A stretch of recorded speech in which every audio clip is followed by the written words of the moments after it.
ஹல்லேலூயா. அவர் நல்லவர்.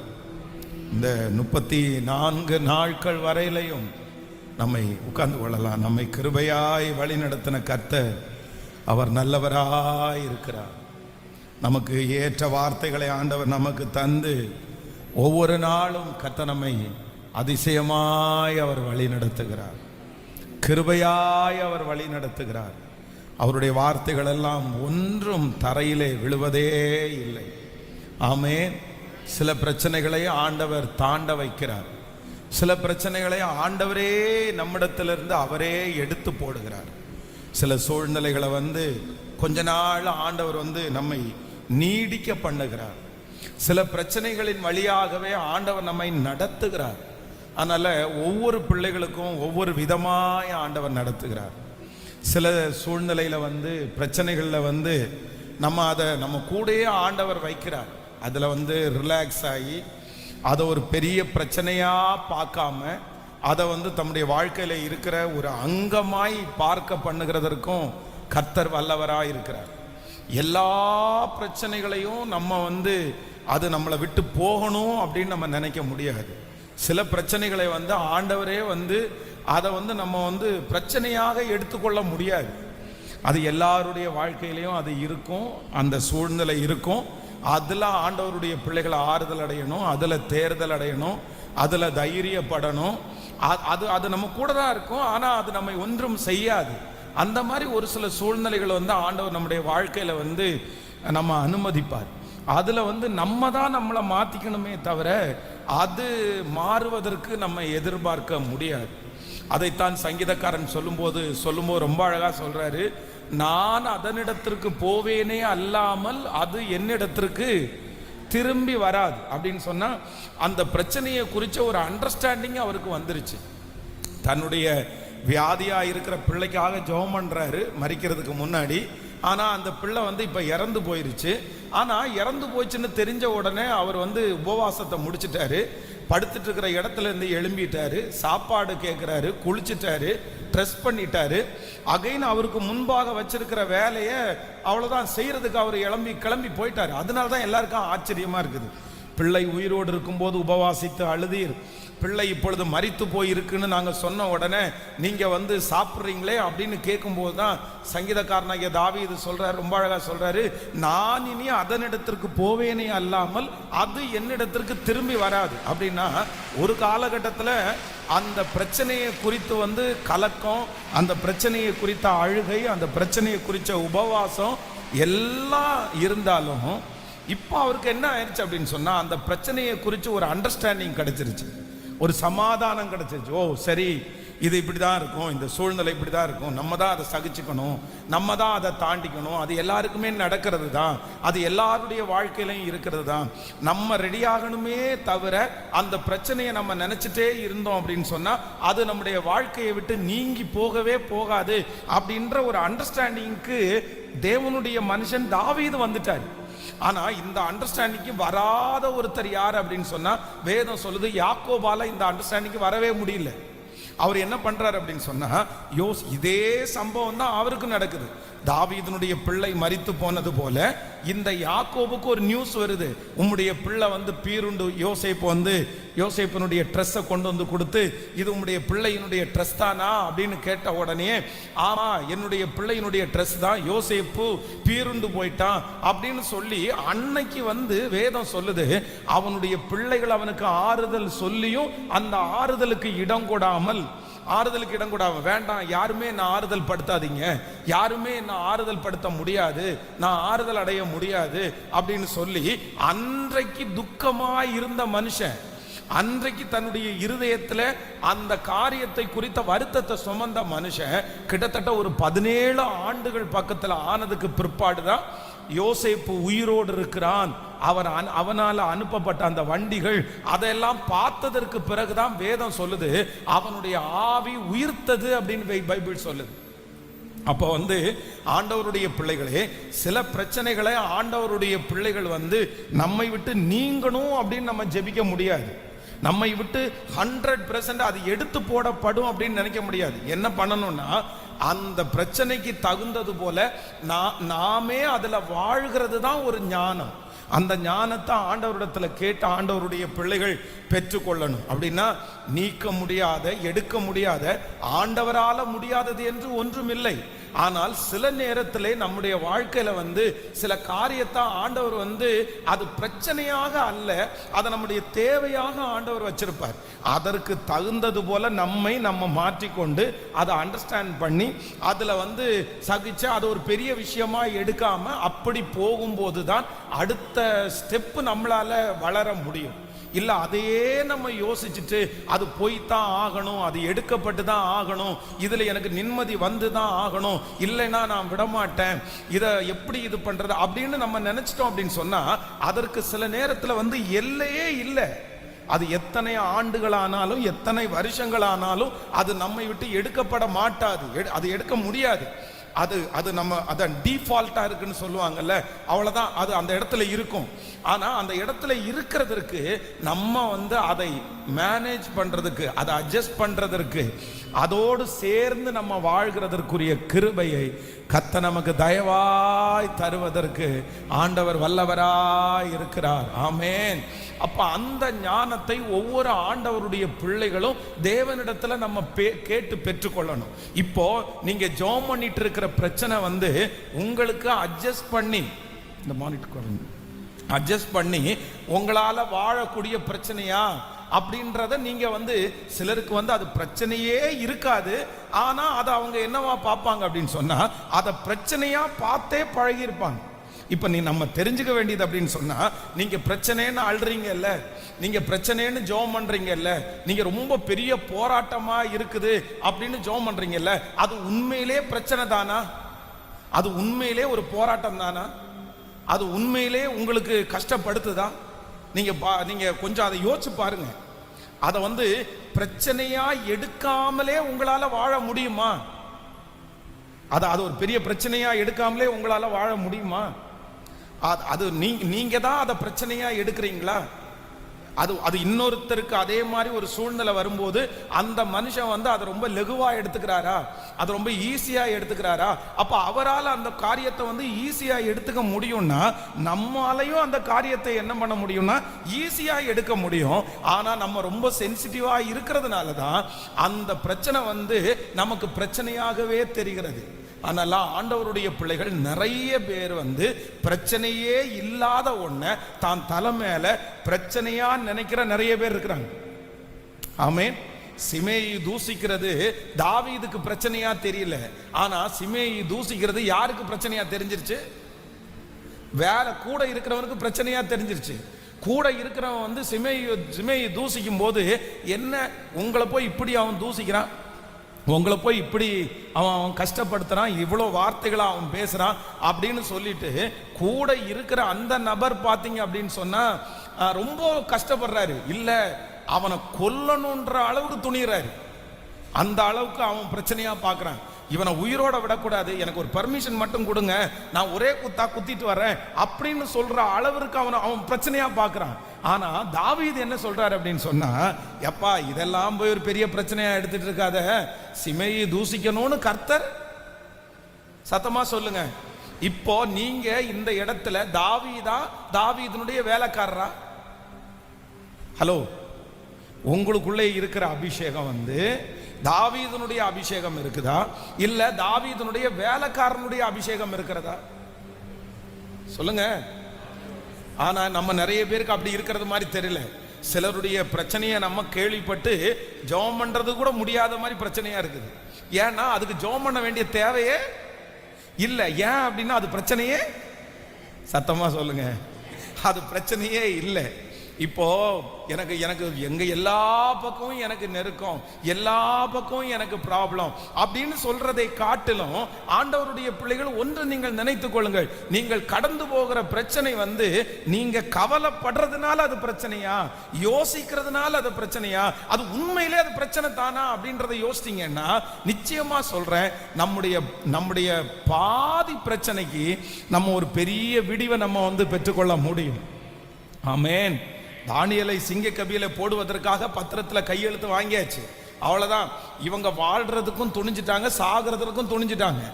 அந்த அது ஒரு மிகப்பெரிய ப்ராப்ளமா இருக்குது. ஏன்னா சிங்கத்தினுடைய கெபிக்குள்ள போட்டா சிங்கம் வந்து ஒரு சின்ன எலும்பு துண்டு கூட கொடுக்காம மொத்தத்தையும் சாப்பிட்டுன்னு தெரியும். ஆனா வேதம் சொல்லுது, தானியேல் தான் முன்பு ஜெபித்த வந்தபடியே எருசலேமுக்கு நேராக பலகணிகளை திறந்து வச்சு அவன் என்ன பண்றான்னா ஜெபம் பண்றார். காரணம் என்ன அப்படின்னு சொன்னா, அவர் அதை பிரச்சனையா என்ன பண்ணல சொல்லுங்களேன், பிரச்சனையா நினைக்கவே இல்லை. அவர் என்ன நினைச்சார் அப்படின்னு சொன்னா, அவருடைய அனுமதி இல்லாமல் என் வாழ்க்கையிலே ஒன்றும் நடப்பது இல்லை. கர்த்தரை அனுமதிச்சாதான் நான் சாவேன், இல்லைன்னா எனக்கு ஒன்றும் பண்ணாது அப்படின்ற ஒரு பெரிய விசுவாசம் இருந்ததுனால அந்த காரியத்தை குறித்து துக்கப்படலை, வருத்தப்படலை. இல்லைன்னா தானியேலை போல ஒரு பிரச்சனை நமக்கு வந்திருக்குமே, ஆனால் நம்மளால ஒரு நிமிஷம் கூட வாழ முடியாது, அடுத்த படியை நம்ம எடுத்து வைக்கவே முடியாது.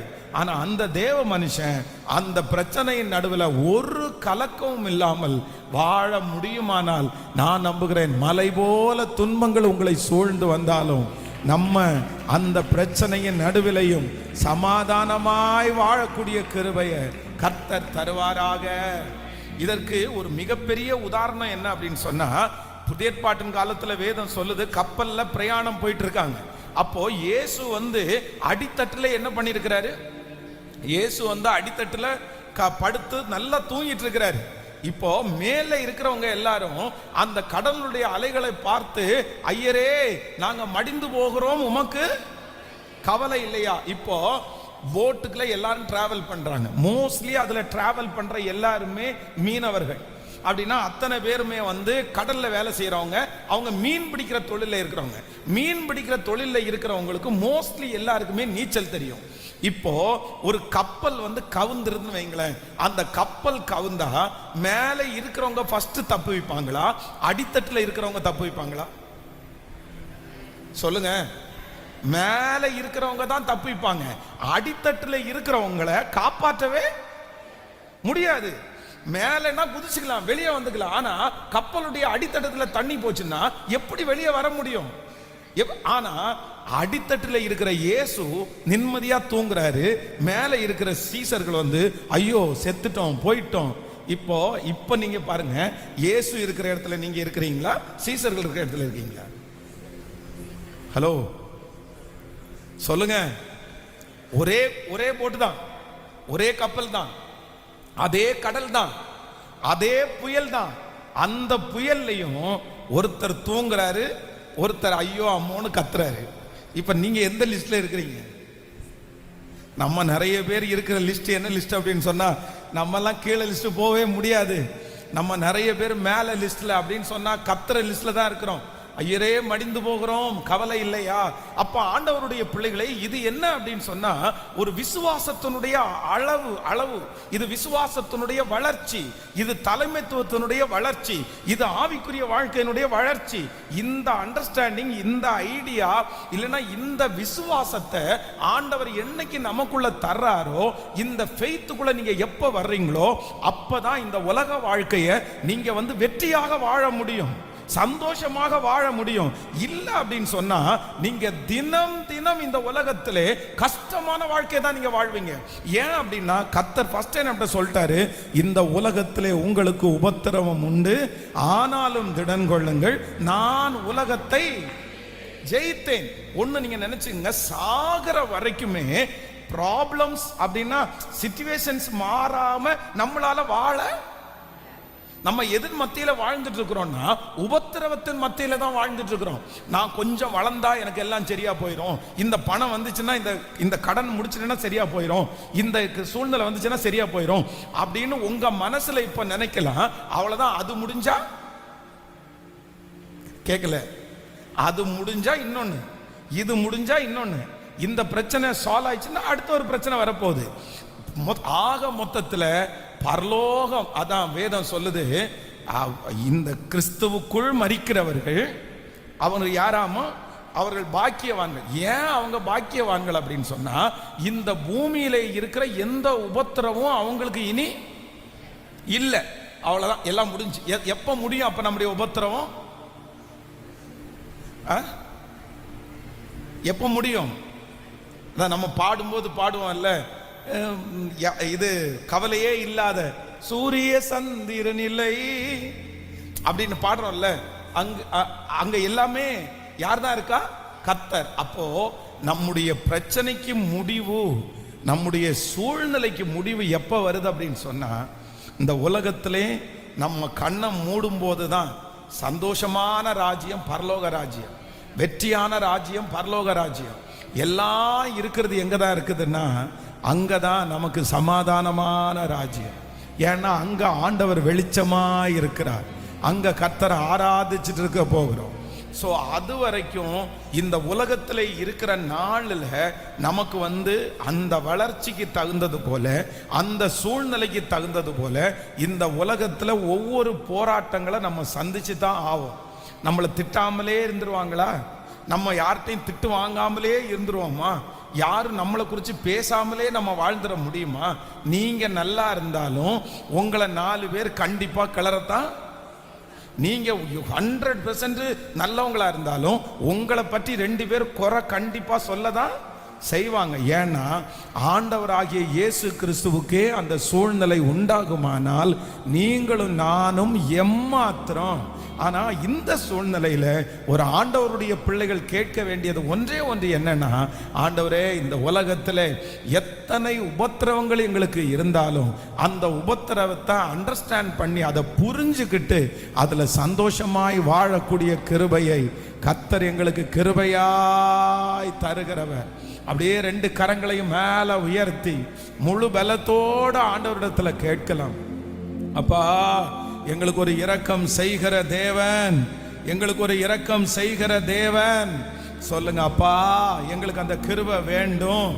ஆண்டவரே பிரச்சனையே இல்லாத ஆண்டவரே, இதை குறித்து நான் கவலையே பட வேண்டாம் அப்படின்ற காரியத்தை குறித்து கவலைப்பட்டு யோசிச்சு மன வருத்தப்பட்டு ஒரு நாளும் நான் ஆண்டவரே வருத்தப்பட்டு இருந்து விடாதபடி கர்த்தர் எனக்கு கிருபையை தந்து அதை குறிச்ச ஒரு அண்டர்ஸ்டாண்டிங், அதை குறிச்ச ஒரு ஞானத்தை கர்த்தர் இப்பொழுது எங்களுக்கு தருவீராக. சொல்லுங்க, ஆண்டவரே அந்த கிருபை எங்களுக்கு தருவீராகப்பா. அந்த ஞானம் எங்களிடத்திலே வெளிப்படுவதாக, வெளிப்படுவதாக. அல்லேலூயா, ஆமென். ஆண்டவர் இந்த உலகத்தில் வாழ்கிற நாட்களில் இந்த மாதிரி நான் போவேன், உங்களை எல்லாரையும் விட்டுட்டு நான் போறேன், பரிசுத்த ஆவியானவர் உங்களுக்கு வருவாரு, என்னை இந்த மாதிரி சிலுவையில் அரைஞ்சிருவாங்க அப்படின்னு சொன்ன உடனே பேதுரு அவரை கூட்டிட்டு போய் தனியாக கூட்டிட்டு போய் என்ன பண்ணாராமா? சொல்லுங்க, கடிந்து கொள்ள தொடங்க அப்படின்னு திட்டுனாராமா. ஏன் ஆண்டவரே உங்களுக்கு வேற வேலை இல்லையா? சும்மா என்ன இது சொல்லிட்டு இருக்கிறீங்க? எவ்வளோ ஒரு நல்ல வாழ்க்கையை வாழ்ந்துட்டு இருக்கிறீங்க, உங்களை எல்லாரும் ராஜா மாதிரி பார்த்துட்டு இருக்காங்க. இந்த நேரத்தில் போய் நீங்க போய் இந்த வார்த்தையை சொல்லலாமா? ஒரு இடத்துல போன உடனே பரிசுத்த ஆவியானவர் இடத்துல பேசுகிறத பார்த்த உடனே அங்கே ஒருத்தர் பிளான் போட்டார். என்ன பிளான் போட்டார்னா, இங்க 3 கூடாரத்தை பேசாம நம்ம இந்த மாதிரி பரதேசியா தெரிஞ்சிட்டு இருக்கிறதுக்கு தவிர இந்த இடத்துல 3 கூடாரம் எதுக்கு அப்படின்னு சொன்னா, எங்களுக்கு கூட வேண்டாம், உங்களுக்கு ஒரு கூடாரம், நாங்க உங்ககிட்ட ஒட்டிக்கிறோம். எலியாவுக்கு ஒரு கூடாரம், மோசைக்கு ஒரு கூடாரம், அப்படி 3 கூடாரத்தை போட்டுருவோம் அப்படின்னு சொல்லி நிறைய ஐடியாஸை கொடுக்குறாங்க. இந்த கஷ்டம் வேண்டாம், இந்த உபத்திரம் வேண்டாம் அப்படின்னு ஐடியா கொடுக்குறாங்க. ஆனா ஆண்டவர் என்ன சொல்றாருன்னா, அப்பாலை போன் துரத்தினாரு. நீ என்ன பேசுறேன்னு உனக்கு தெரியல, என்ன பேசுறேன்னு உனக்கு தெரியல. அப்போ ஆனா இவ்வளவு தூரம் ஆண்டவரோட இப்படி திட்டினவங்க, கூடாரத்தை சொன்னவங்க, கடைசியில பாத்தீங்கன்னா ஊழியத்திற்கு வந்த ஆண்டவருடைய உயிர்த்தெழுதலின் வல்லமையை பார்த்துட்டு பரிசுத்த ஆவியானவர் வந்ததுக்கு அப்புறம் அதே போல பாடு, அதே போல அவமானம் வந்துச்சு. ஆனா அவர்களுடைய இருதயம் அதை அவமானமா பார்க்கவே இல்லை, சோதனையா பார்க்கவே இல்லை. அதன் நடுவிலே தைரியமாய் கர்த்தருடைய ஊழியத்தை செய்தார்கள். ஹல்லேலூயா, ஹல்லேலூயா. எனக்கு ஒரு ரொம்ப பெரிய ஆச்சரியம் என்ன அப்படின்னு சொன்னா, இயேசுநாதர் இந்த உலகத்திலே இருக்கும்போது ஒரு பேதுரு இருந்தாரு. அந்த பேதுரு யாருன்னா, அந்த பேதுரு ரொம்ப பயப்படுற ஒரு பேதுருவா இருந்தாரு. ஆனா இயேசுநாதர் போனதுக்கு பிற்பாடு பரிசுத்த ஆவியானவரை பெற்றுக்கொண்ட பேதுரு, வேதம் சொல்லுது, பேதுரு யோவான் இப்படிப்பட்டவங்க சிறைச்சாலையில உள்ளே இருக்கும்போது அந்த சிறைச்சாலையில நிம்மதியா படுத்து தூங்குனாங்களாமா. அவங்கள தட்டி எழுப்புகிற வரைக்கும் படுத்து தூங்குனாங்களாமா. எந்த ஒரு சிறைச்சாலையில போய் ஒரு மனுஷனால நிம்மதியா தூங்க முடியுமா? அப்ப நான் என்ன நம்புறேன்னா, அந்த சிறைச்சாலை பிரச்சனையை அவர்கள் பிரச்சனையாக பார்க்கவே இல்லை. ஆண்டவருடைய பிள்ளைகளே, இன்றைக்கு கர்த்தர் இந்த 34வது நாள் யாரோ ஒருத்தரிடத்துல கர்த்தர் தெளிவா பேசுறாரு. உன் பிரச்சனை ஆயிரக்கணக்கான பேருக்கு பிரச்சனையே இல்லை மகளே, பிரச்சனையே இல்லை. இது ஒரு சாதாரணமான ஒரு காரியம். இதை நீங்கள் சகித்து கொள்ள முடியும். இதுல நீங்க இவ்வளவு சென்சிட்டிவா இருக்க வேண்டிய அவசியம் இல்லை. இதை யோசிக்க வேண்டிய அவசியம் இல்லை. இதை யோசிச்சு நீங்க சிக்காக வேண்டிய அவசியம் இல்லை. இதை தாங்கக்கூடிய பலத்தை மட்டும் கர்த்தரிடத்திலே வாங்கினால் போதும். இந்த பிரச்சனை நம்மை ஒன்றும் அழிப்பது இல்லை. இந்த சூழ்நிலை உங்களை அழிப்பது இல்லை. இதை விட பெரிய பெரிய சூழ்நிலையிலே இருக்கிறவர்களே, தைரியமாய் வாழும்போது ஆண்டவர் உங்களுக்கும் எனக்கும் அந்த தைரியத்தை தருவதற்கு கர்த்தர் வல்லவரா இருக்கிறார். ஹல்லேலூயா. எனக்கு அந்த ஞானத்தை கொடுங்க ஆண்டவரே, எனக்கு அந்த ஞானத்தை கொடுங்க ஆண்டவரே. இன்னைக்கு நான் கவலைப்படுகிற இந்த காரியம், இன்னைக்கு ரொம்ப யோசிச்சுட்டு இருந்த காரியம், இது ஒர்த்தானதா, இது சரியானதா, இதுக்கு நான் கவலைப்படுறது நியாயமானதா, இதை கவலைப்படாம நான் இதை தாண்ட முடியுமா, இதை யோசிக்காம நான் இருக்க முடியுமான்னு கேளுங்க. நான் நம்புறேன் நீங்க சுகமாய் வாழ்வீர்கள். அந்த ஞானம் பரத்திலிருந்து உங்களுக்கு உண்டாகும். கர்த்தர் நம்மை தாங்குகிறதற்கு பலன் தருகிற கர்த்தர். ஹல்லேலூயா, ஆமென். அந்த சூழ்நிலைக்குள்ள நம்மளை நடத்துறவர் யார் என்றால் பரிசுத்த ஆவியானவர். எப்படி நான் ஜெபிக்க வேண்டும், எதற்காக ஜெபிக்க வேண்டும், கற்றுத்தாரும் ஆவியானவரே. எல்லாரும் ஆவியானவர் உங்களிடத்துல வரும்போது அந்த பலன் உங்களுக்கு கிருபையாய் கிடைக்க போகிறது. ஆமென். சொல்லுங்க பார்க்கலாம். எப்படி நான் ஜெபிக்க வேண்டும், எதற்காக ஜெபிக்க வேண்டும், கற்றுத்தாரும் ஆவியானவரே. பாடுவோம். எப்படி நான் ஜெபிக்க வேண்டும், எதற்காக ஜெபிக்க வேண்டும், கற்றுத்தாரும் ஆவியானவரே. வேத வசனம் புரிந்து கொண்டு விளக்கங்களை அறிந்திட வெளிச்சம் தாரும் ஆவியானவரே. வேத வசனம் புரிந்து கொண்டு விளக்கங்களை அறிந்திட வெளிச்சம் தாரும் ஆவியானவர். இப்ப கைகளை உயர்த்தி ஆவியானவரே, ஆவியானவரே, ஆவியானவரே, பரிசுத்த ஆவியானவரே. முழு பலத்தோடு சொல்லுவோம்.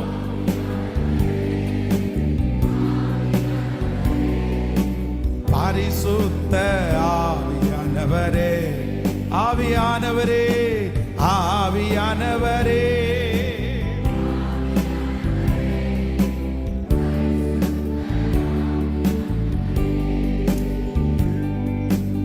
ஆவியானவரே, ஆவியானவரே, பரிசுத்த ஆவியானவரே.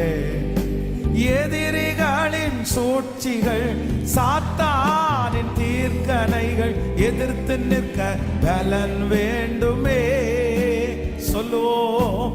எதிரிகளின் சூழ்ச்சிகள், சாத்தானின் தீர்க்கணைகள் எதிர்த்து நிற்க பலன் வேண்டுமே. உடல் சோர்வு அசதிகள், உடல் சோர்வு அசதிகள், பலவீனங்கள் நீக்கி உற்சாகத்தால் நிரப்ப வேண்டுமே. சொல்லுவலாரும். உடல் சோர்வு அசதிகள், பலவீனங்கள் நீக்கி உற்சாகத்தால் நிரப்ப வேண்டுமே. இப்ப கைகளை மேல உயர்த்தி ஆவியானவரே, சத்தமா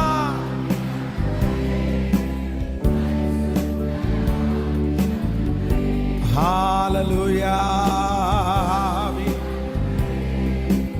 ஆவியானவரே, பரிசுத்த ஆவியானவரே. ஹல்லேலூயா.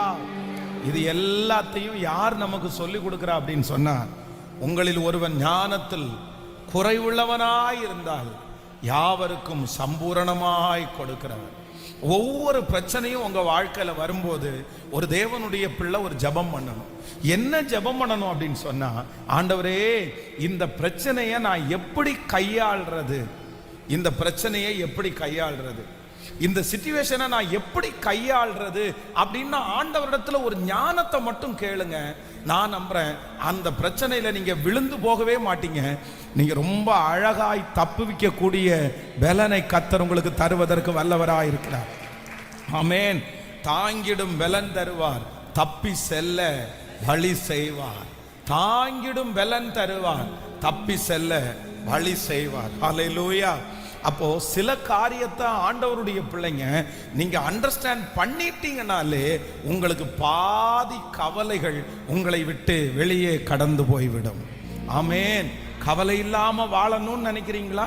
சந்தோஷமா வாழணும்னு நினைக்கிறீங்களா? நான் கடந்து போகிற பாதையை குறித்து சரியான ஒரு ஞானம் எனக்கு இருக்குமானால் நான் நிச்சயமாகவே சந்தோஷமா இந்த உலகத்திலே வாழ முடியும். ஹல்லேலூயா. அந்த ஞானத்தை தாவீதை போல கர்த்தர் நமக்கு கிருபையாய் தருவதற்கு ஆண்டவர் வல்லவராய் இருக்கிறார். ஆமென். வேதத்துல நீங்க வாசிக்கும் போது எனக்கு ரொம்ப ஆச்சரியமா இருந்த ஒன்று என்னன்னா, வேதம் சொல்லுகிறது ஒருவரும் ஏறி இராத ஒரு கழுதைய ஆண்டவர் சொன்னாராமா. ஒருவரும் ஏறி இராத அந்த கழுதை வழியிலே கட்டப்பட்டிருக்கிற அந்த கழுதைய அவிழ்க்கும் போது உங்கள்ட்ட யாராவது கேட்டாங்கன்னா நீங்க ஒண்ணு சொல்லுங்க, அது யாருக்கு வேணும்? அது கர்த்தருக்கு வேணும்னு சொல்லுங்க. நீங்க அவுக்கும் போது நீங்க கர்த்தருக்கு வேணும்னு சொன்னா அவங்க கொடுத்துருவாங்க அப்படின்னு அவர் சொல்லி அனுப்புறார். அப்போ கழுதைனாலே என்ன எதுக்கு உள்ளது அப்படின்னா பொதி சுமக்கிறதற்காக உள்ளதுதான் கழுதை. அந்த கழுதைக்கு ஒரு வயது வரும்போது எல்லாருமே பொதி சுமக்கிறதுக்கு அந்த கழுதை வாங்கிட்டு போவாங்க. ஆனா இந்த கழுதையை குறித்து வேதம் சொல்லுகிறது, இந்த கழுதையை இதுவரையிலும் யாரும் பயன்படுத்திராத ஒரு கழுதைய கர்த்தர் அதன் மேல் உட்கார்ந்ததுனாலே அந்த கழுதைக்கு ஒரு பெரிய மதிப்பு உண்டாயிருக்கிறது. நான் நம்புறேன் இந்த ஜபத்திற்கு முன்பாக நீங்க யாருக்கும் பிரயோஜனமுள்ள ஒரு நபரா இல்லாமல் இருந்திருக்கலாம், ஒரு பிரயோஜனமுள்ள பாத்திரமா இல்லாம இருந்திருக்கலாம், நான் யாருக்கும் பிரயோஜனம் இல்லைன்னு நீங்க நினைக்கலாம். ஆனா கர்த்தர் கிருபையா வாக்கு கொடுக்கிறாரு. இந்த ஜபம் முடியும் போது உங்களை கர்த்தர் வேறு பிரிக்க போகிறார். யாரும் ஏறிராத, யாரும் பயன்படுத்திராத, யாரும் யூஸ் பண்ணாத அந்த கழுதையை கர்த்தர் ஒரு பெரிய பரம நோக்கத்திற்காய் தெரிந்து கொள்வது உண்மையானால் இந்த உலகத்தாலே புறக்கணிக்கப்பட்ட ரிஜெக்ட் பண்ணப்பட்ட உங்களையும் என்னையும் கர்த்தர் ஒரு பெரிய நோக்கத்திற்கு பயன்படுத்த போகிறதற்காய் நல்ல கரங்களை தட்டி முழு பலத்தோடு இந்த தீர்க்க தரிசனமான வார்த்தை நிச்சயமாய் நிறைவேறும். ஹல்லேலூயா. யாரும் யூஸ் பண்ணாத ஒன்றை பெஸ்டா யூஸ் பண்ணணும்னு நினைக்கிறவர் நம்முடைய கர்த்தர். இந்த உலகத்தில் இருக்கிற மனிதர்கள் ஒரு காரியத்தை பயன்படுத்தணும்னா 10 பேர் பயன்படுத்தி அதனுடைய ரிவ்யூ கொடுத்தாங்கன்னு வச்சுக்கோங்களேன், உடனே அவங்க பயன்படுத்த ஆரம்பிச்சிருவாங்க. இன்னைக்கு இருக்கிற உலகம் எப்படி போயிட்டு இருக்கு தெரியுமா? எந்த காரியத்தை வாங்கணும்னாலும் எந்த காரியத்தை பயன்படுத்தணும்னாலும் உடனே போய் கூகுளில் போய் என்ன சர்ச் பண்றாங்கன்னா எவ்வளோ இருக்கு ரேட்டிங் எவ்வளோ இருக்குன்னு தான் பார்க்குறாங்க, என்ன ஸ்டார் வாங்கி இருக்குன்னு தான் பார்க்குறாங்க. அதை யூஸ் பண்ணவங்க கீழே கமெண்ட் பண்ணிருப்பாங்க, பாருங்க இந்த பொருள் நல்லா இருக்கு நல்லா இல்ல. அந்த பொருளை ஏற்கனவே பயன்படுத்தினவர்கள் நல்லா இருக்குது அப்படின்னு சொன்னா நிறைய பேர் அதுல போய் வாங்க போறாங்க. அப்படிப்பட்ட பொருட்கள் தான் இன்னைக்கு சேல் ஆகுது. ஆனா வேதம் சொல்லுது, யாரும் ஏறிராத ஒரு கழுதைய தனக்கென்று தெரிந்து கொண்டவர் தன்னுடைய தேவனாகிய கர்த்தர். நான் விசுவாசிக்கிறேன், நான் நம்புறேன். என் ஸ்கூல்லையும் என்ன பெருசா யாருமே யூஸ் பண்ணல பாஸ்டர். என் சின்ன வயசுலயும் நான் யாருக்குமே பெருசா பயன்படல. நான் வளர்ந்ததற்கு பிறகு இப்பவும் அப்படிதான், நான் யாருக்கும் பெருசா யூஸ் ஆனது மாதிரி எனக்கு தெரியல அப்படின்னு நீங்க நினைக்கிறீங்களா? கர்த்தர் இந்த ஜெபத்துல உங்களை உருவாக்க போறாரு, ஒரு பெரிய கருவியாய் உருவாக்க போறாரு. நீங்கள் அநேகம் பேருக்கு ஆசீர்வாதமான ஒரு கருவியாய், இது தீர்க்க தரிசனமான வார்த்தை. கர்த்தருக்கு தேவை, ஆண்டவருக்கு தேவை, யாரும் பயன்படுத்திராத ஒரு கழுதை கர்த்தர் பயன்படுத்துவது அவருக்கு தேவை.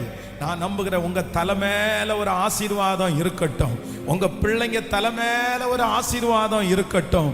கர்த்தர் யாரும் பயன்படுத்த முடியாத உங்களை, பயன்படுத்துவதற்கு தயங்குற உங்களை நிச்சயமாய் கர்த்தர் உங்களை பயன்படுத்த ஆரம்பிப்பார். அவர் இன்றைக்கு நேருக்கு நேர் சிலரை பார்த்து பேசுகிறார். நீ எனக்கு தேவை, இது கர்த்தருக்கு தேவை என்று சொல்லுங்கள். இது மனுஷனுக்கு தேவை இல்லை, இது உலகத்தில் இருக்கிறவங்களுக்கு தேவை இல்லை, இது எந்த வியாபாரிக்கும் தேவை இல்லை. ஆனா கர்த்தர் வாக்கு கொடுக்கிறார், இது கர்த்தருக்கு தேவை. நீங்க ஆண்டவருக்கு தேவை. ஆண்டவர் உங்களை கிருபையாய் வழி நடத்துவேன் என்று கர்த்தர் வாக்கு கொடுக்கிறார். ஆமென், ஹல்லேலூயா. நம்மளை சீர்படுத்துகிற ஒரு கர்த்தர் நம்மோடு இருக்கிறார். இந்த கழுதையை குறித்து நான் வாசிக்கும் போது ரொம்ப எனக்கு ஆச்சரியமா இருந்துச்சு. நீங்க அந்த வசனத்தை வாசிக்கலாம், மார்க் எழுதின சுவிசேஷத்துல. ஆமென். 11ஆம் அதிகாரத்தினுடைய நீங்கள் 4வது வசனத்தை வாசிப்பீர்களே ஆனால், ஆமென், அவர்கள் போய் வெளியிலே இருவழி சந்தியிலே ஒரு வாசல் அருகே கட்டி இருந்த அந்த குட்டியை கண்டு அதை அவிழ்த்தார்கள். ஆமென். கர்த்தருடைய பிள்ளைகளை, இந்த இடத்துல இருவழி சந்தியில் ஒரு வாசல் அருகே கட்டி இருந்த அந்த குட்டியை கண்டு. அப்படி இருவழி சந்தி அப்படின்னா அந்த கழுதை குட்டியை கட்டி இருக்கிற இடத்துல 2 வழிகள் இருக்குது. ஒரு வழி என்ன வழி இருக்கு அப்படின்னு சொன்னா, அது அரண்மனைக்கு போகிற வழி. இன்னொரு வழி என்ன வழி இருக்குன்னா, ஆலயத்திற்கு போகிற வழி. ஆனா 2 வழி அதற்கு முன்பாக திறந்தே இருக்கிறது. இந்த 2 வழியில எந்த வழியில வேணாலும் அந்த கழுதை போக முடியும். ஆனா அது என்ன பண்ணப்பட்டிருக்கு அப்படின்னு சொன்னா, கட்டப்பட்டிருக்குது. கட்டப்பட்டிருக்கிறதுனால தனக்கு முன்பாக வழி திறந்திருந்தாலும் அந்த கழுதையினால என்ன பண்ண முடியல, அந்த வழியில போக முடியல. சில நேரத்தில் நான் நம்புறேன், இன்றைக்கு இந்த வார்த்தையின்படியே சிலருடைய கட்டுகளை கர்த்தர் அவிழ்க்க போகிறார். கர்த்தர் சொல்லி அனுப்புறாரு, அந்த கழுதையினுடைய கட்டை அவிழ்த்து அதை கூட்டிட்டு வாங்க. அதுக்கு முன்பாக இருக்கிற வழியில் அது போக முடியாமல் எந்த கட்டு அதை கட்டப்பட்டிருக்கிறதோ, சீடர்களை கர்த்தர் அனுப்பி அந்த கட்டு அவிழ்க்கப்பட்டது போல நான் நம்புறேன். இந்த சத்தத்தை கேட்டு கொண்டிருக்கும் போதே நீங்கள் தெரிந்து கொள்ள முடியாமல், நீங்கள் உங்களுக்காய் திறந்திருக்கிற பாதைகளை போக விடாமல், உங்களுக்குள்ள எந்த கட்டுகள் இருக்கிறதோ அந்த கட்டுகளை பரிசுத்த ஆவியானவர் அவிழ்ப்பதற்கு தூதர்களை ஆண்டவர் அனுப்புவாராக. எல்லாரும் கரங்களை தட்டி முழு பலத்தோடு இந்த வார்த்தையின்படி சொல்லுங்க, ஆண்டவரே, இந்த வார்த்தையின்படி ஆம் என்றும் ஆமேன் என்றும் அப்படியே முன்னேற விடாதபடி கட்டப்பட்டிருக்கிற அந்த கட்டு இப்பொழுது அவிழ்க்கப்படுவதாக. இயேசுவின் நாமத்தில் அவிழ்க்கப்படுவதாக. அந்த பாவ கட்டு அவிழ்க்கப்படுவதாக. அந்த சாப கட்டு அவிழ்க்கப்படுவதாக. அந்த கடன் என்கிற கட்டு அவிழ்க்கப்படுவதாக. முன்னேற விடாதபடி எந்த கட்டுகள் இப்பொழுது கட்டி வைக்கப்பட்டிருக்கிறதோ அந்த கட்டுகளை இப்பொழுது கர்த்தர் அவிழ்ப்பீராகப்பா. ஹல்லேலூயா, ஆமென். ஆமா, இந்த கழுதையின் இடத்துல ஆண்டவர் தெரிந்தெடுத்த ஒரு பெரிய வெற்றி என்ன அப்படின்னா, அது கட்டப்பட்டிருந்த கழுதையினுடைய கட்டுகளை ஆண்டவர் அவிழ்த்து வரும்படியாய் ஆண்டவர் கட்டளை கொடுத்தார். ஹல்லேலூயா. நம்மையும் ஆண்டவர் இந்த கழுதையை போல கர்த்தர் நம்மை பயன்படுத்துகிறதற்கு கர்த்தர் வல்லவராய் இருக்கிறார். எத்தனை பேர் விசுவாசிக்கிறீங்க? அந்த தேவன் நம்முடைய தேவன், அந்த தேவன் நாம் ஆராதிக்கிற தேவன்.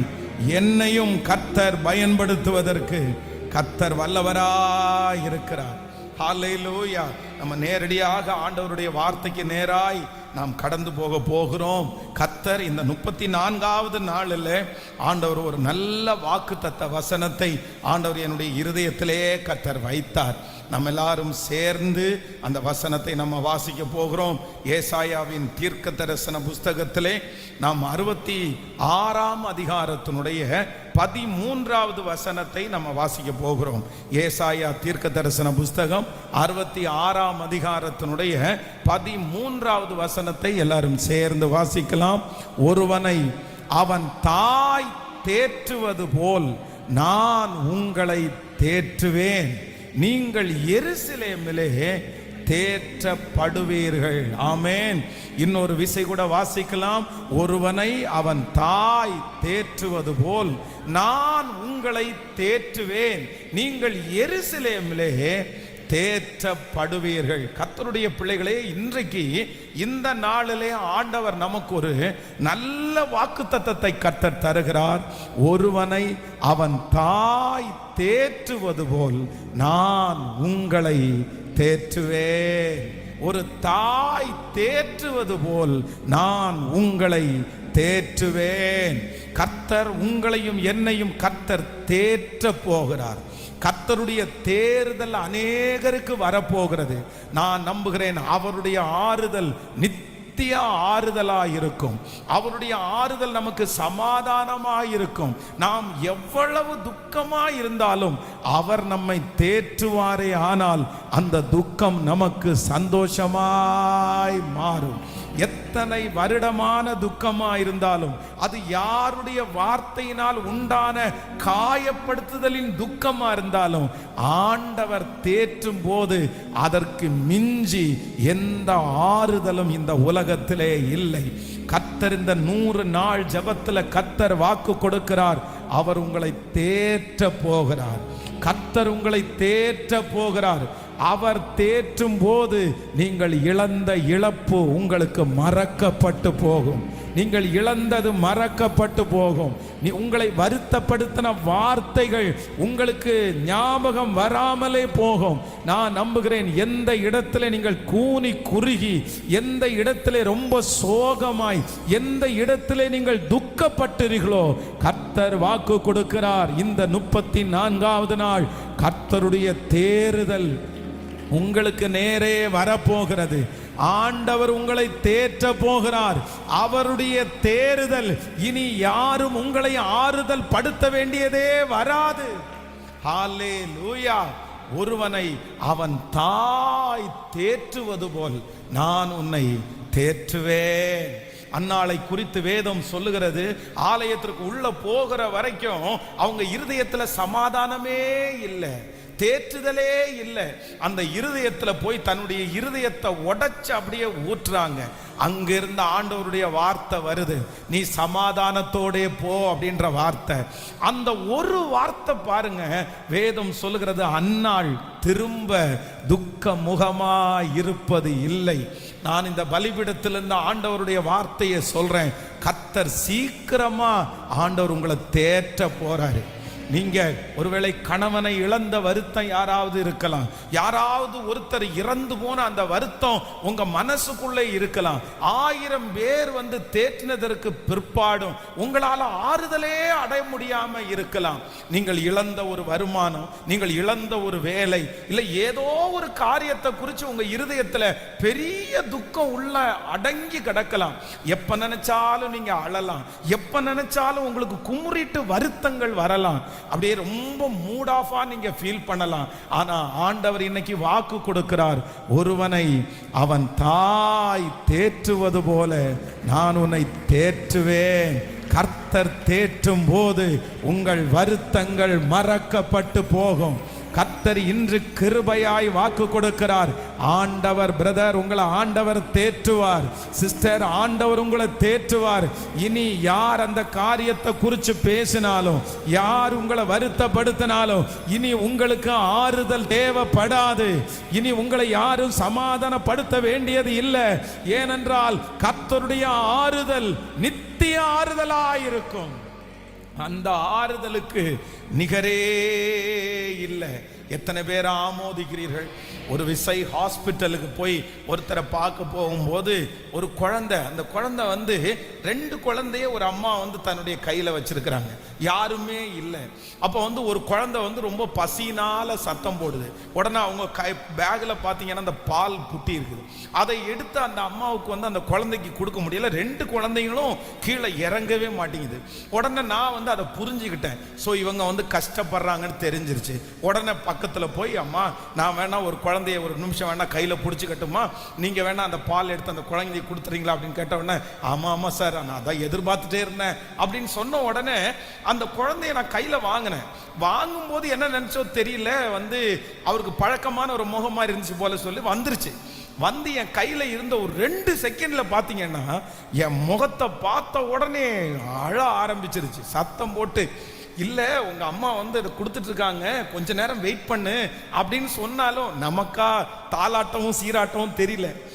நானும் என்னென்னமோ சொல்லி பார்க்குறேன், உச்சின்று பார்க்குறேன், ஃபோனை எடுத்து ஃபோட்டோ எடுக்கலான்னு சொல்லி பார்க்குறேன், அது கேட்குற மாதிரியே இல்லை, ரொம்ப கத்திட்டே இருக்குது. அப்போ அந்த குழந்தைக்கு மடமடன்னு அவங்க அந்த வாயில் எடுத்து வச்சுட்டு அந்த குழந்தைய கீழே உட்கார வச்சுட்டு இந்த குழந்தைய என் கையிலேருந்து வாங்கினாங்க.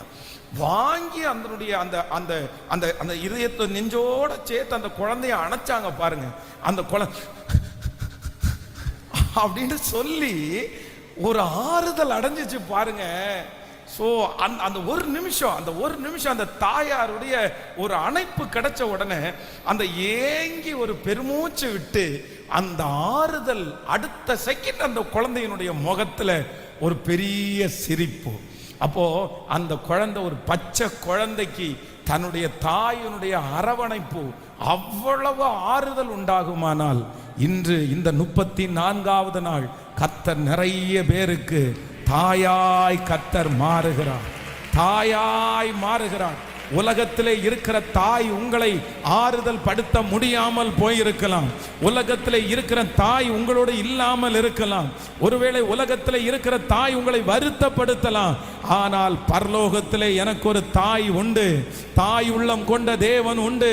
அவர் எனக்கு வாக்கு கொடுக்கிறார், ஒருவனை அவன் தாய் தேற்றுவது போல நான் உங்களை தேற்றுவேன் என்று வாக்கு கொடுக்கிறார். நல்ல கரங்களை தட்டி அந்த மகிமை என் மேல இறங்கட்டும்.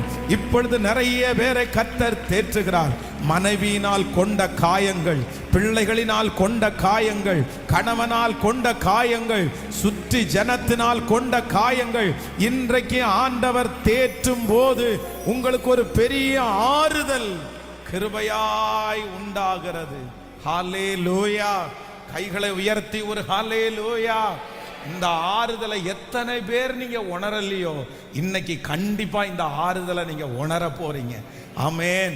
வேதாகம கல்லூரி படிக்கும் போது பாத்தீங்களா, தேர்ட் இயர்ல அவ்வளோ பெரிய ப்ராப்ளத்தை சந்திச்சு யாருக்கும் தெரியாம மொட்டை மாடியில போய் உட்கார்ந்து ஜெபம் பண்ணும் போது ஆண்டவர் தேற்றுவார் பாருங்க. ஐயோ, அவருடைய தேற்றுதல் ரொம்ப நல்லா இருக்கும்.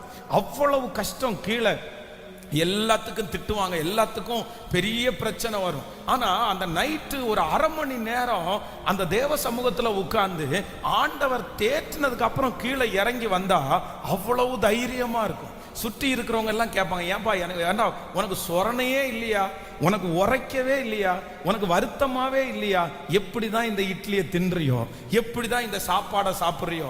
அவங்க எல்லாம் கேட்ட கேள்விக்கு நாங்களா இருந்தா இருக்க கூட மாட்டோம். ஆனா எனக்கு என்ன தெரியாதுன்னா, அந்த நேரத்தில் அப்படி இருந்தாலும் கர்த்தர் கொடுக்கிற தேர்தனால அது ஒரு பெரிய வருத்தமாகவே தெரியாது.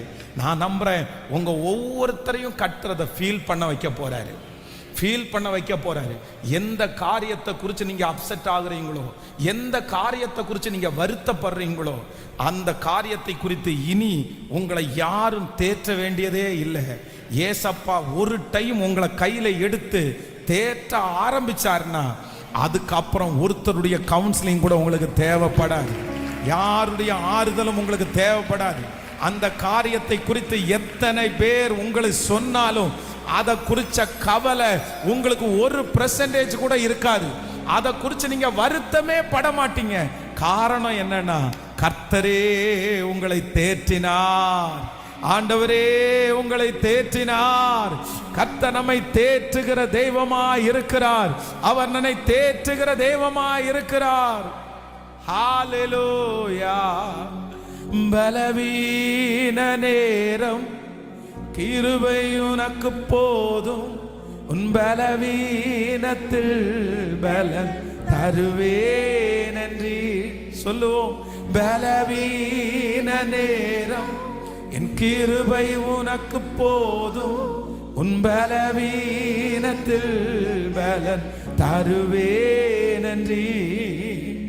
நிழல் போல என் வாழ்வில் வருபவரே, விலகாமல் துணை நின்று காப்பவர். சத்தமாய் பாடுவோம்.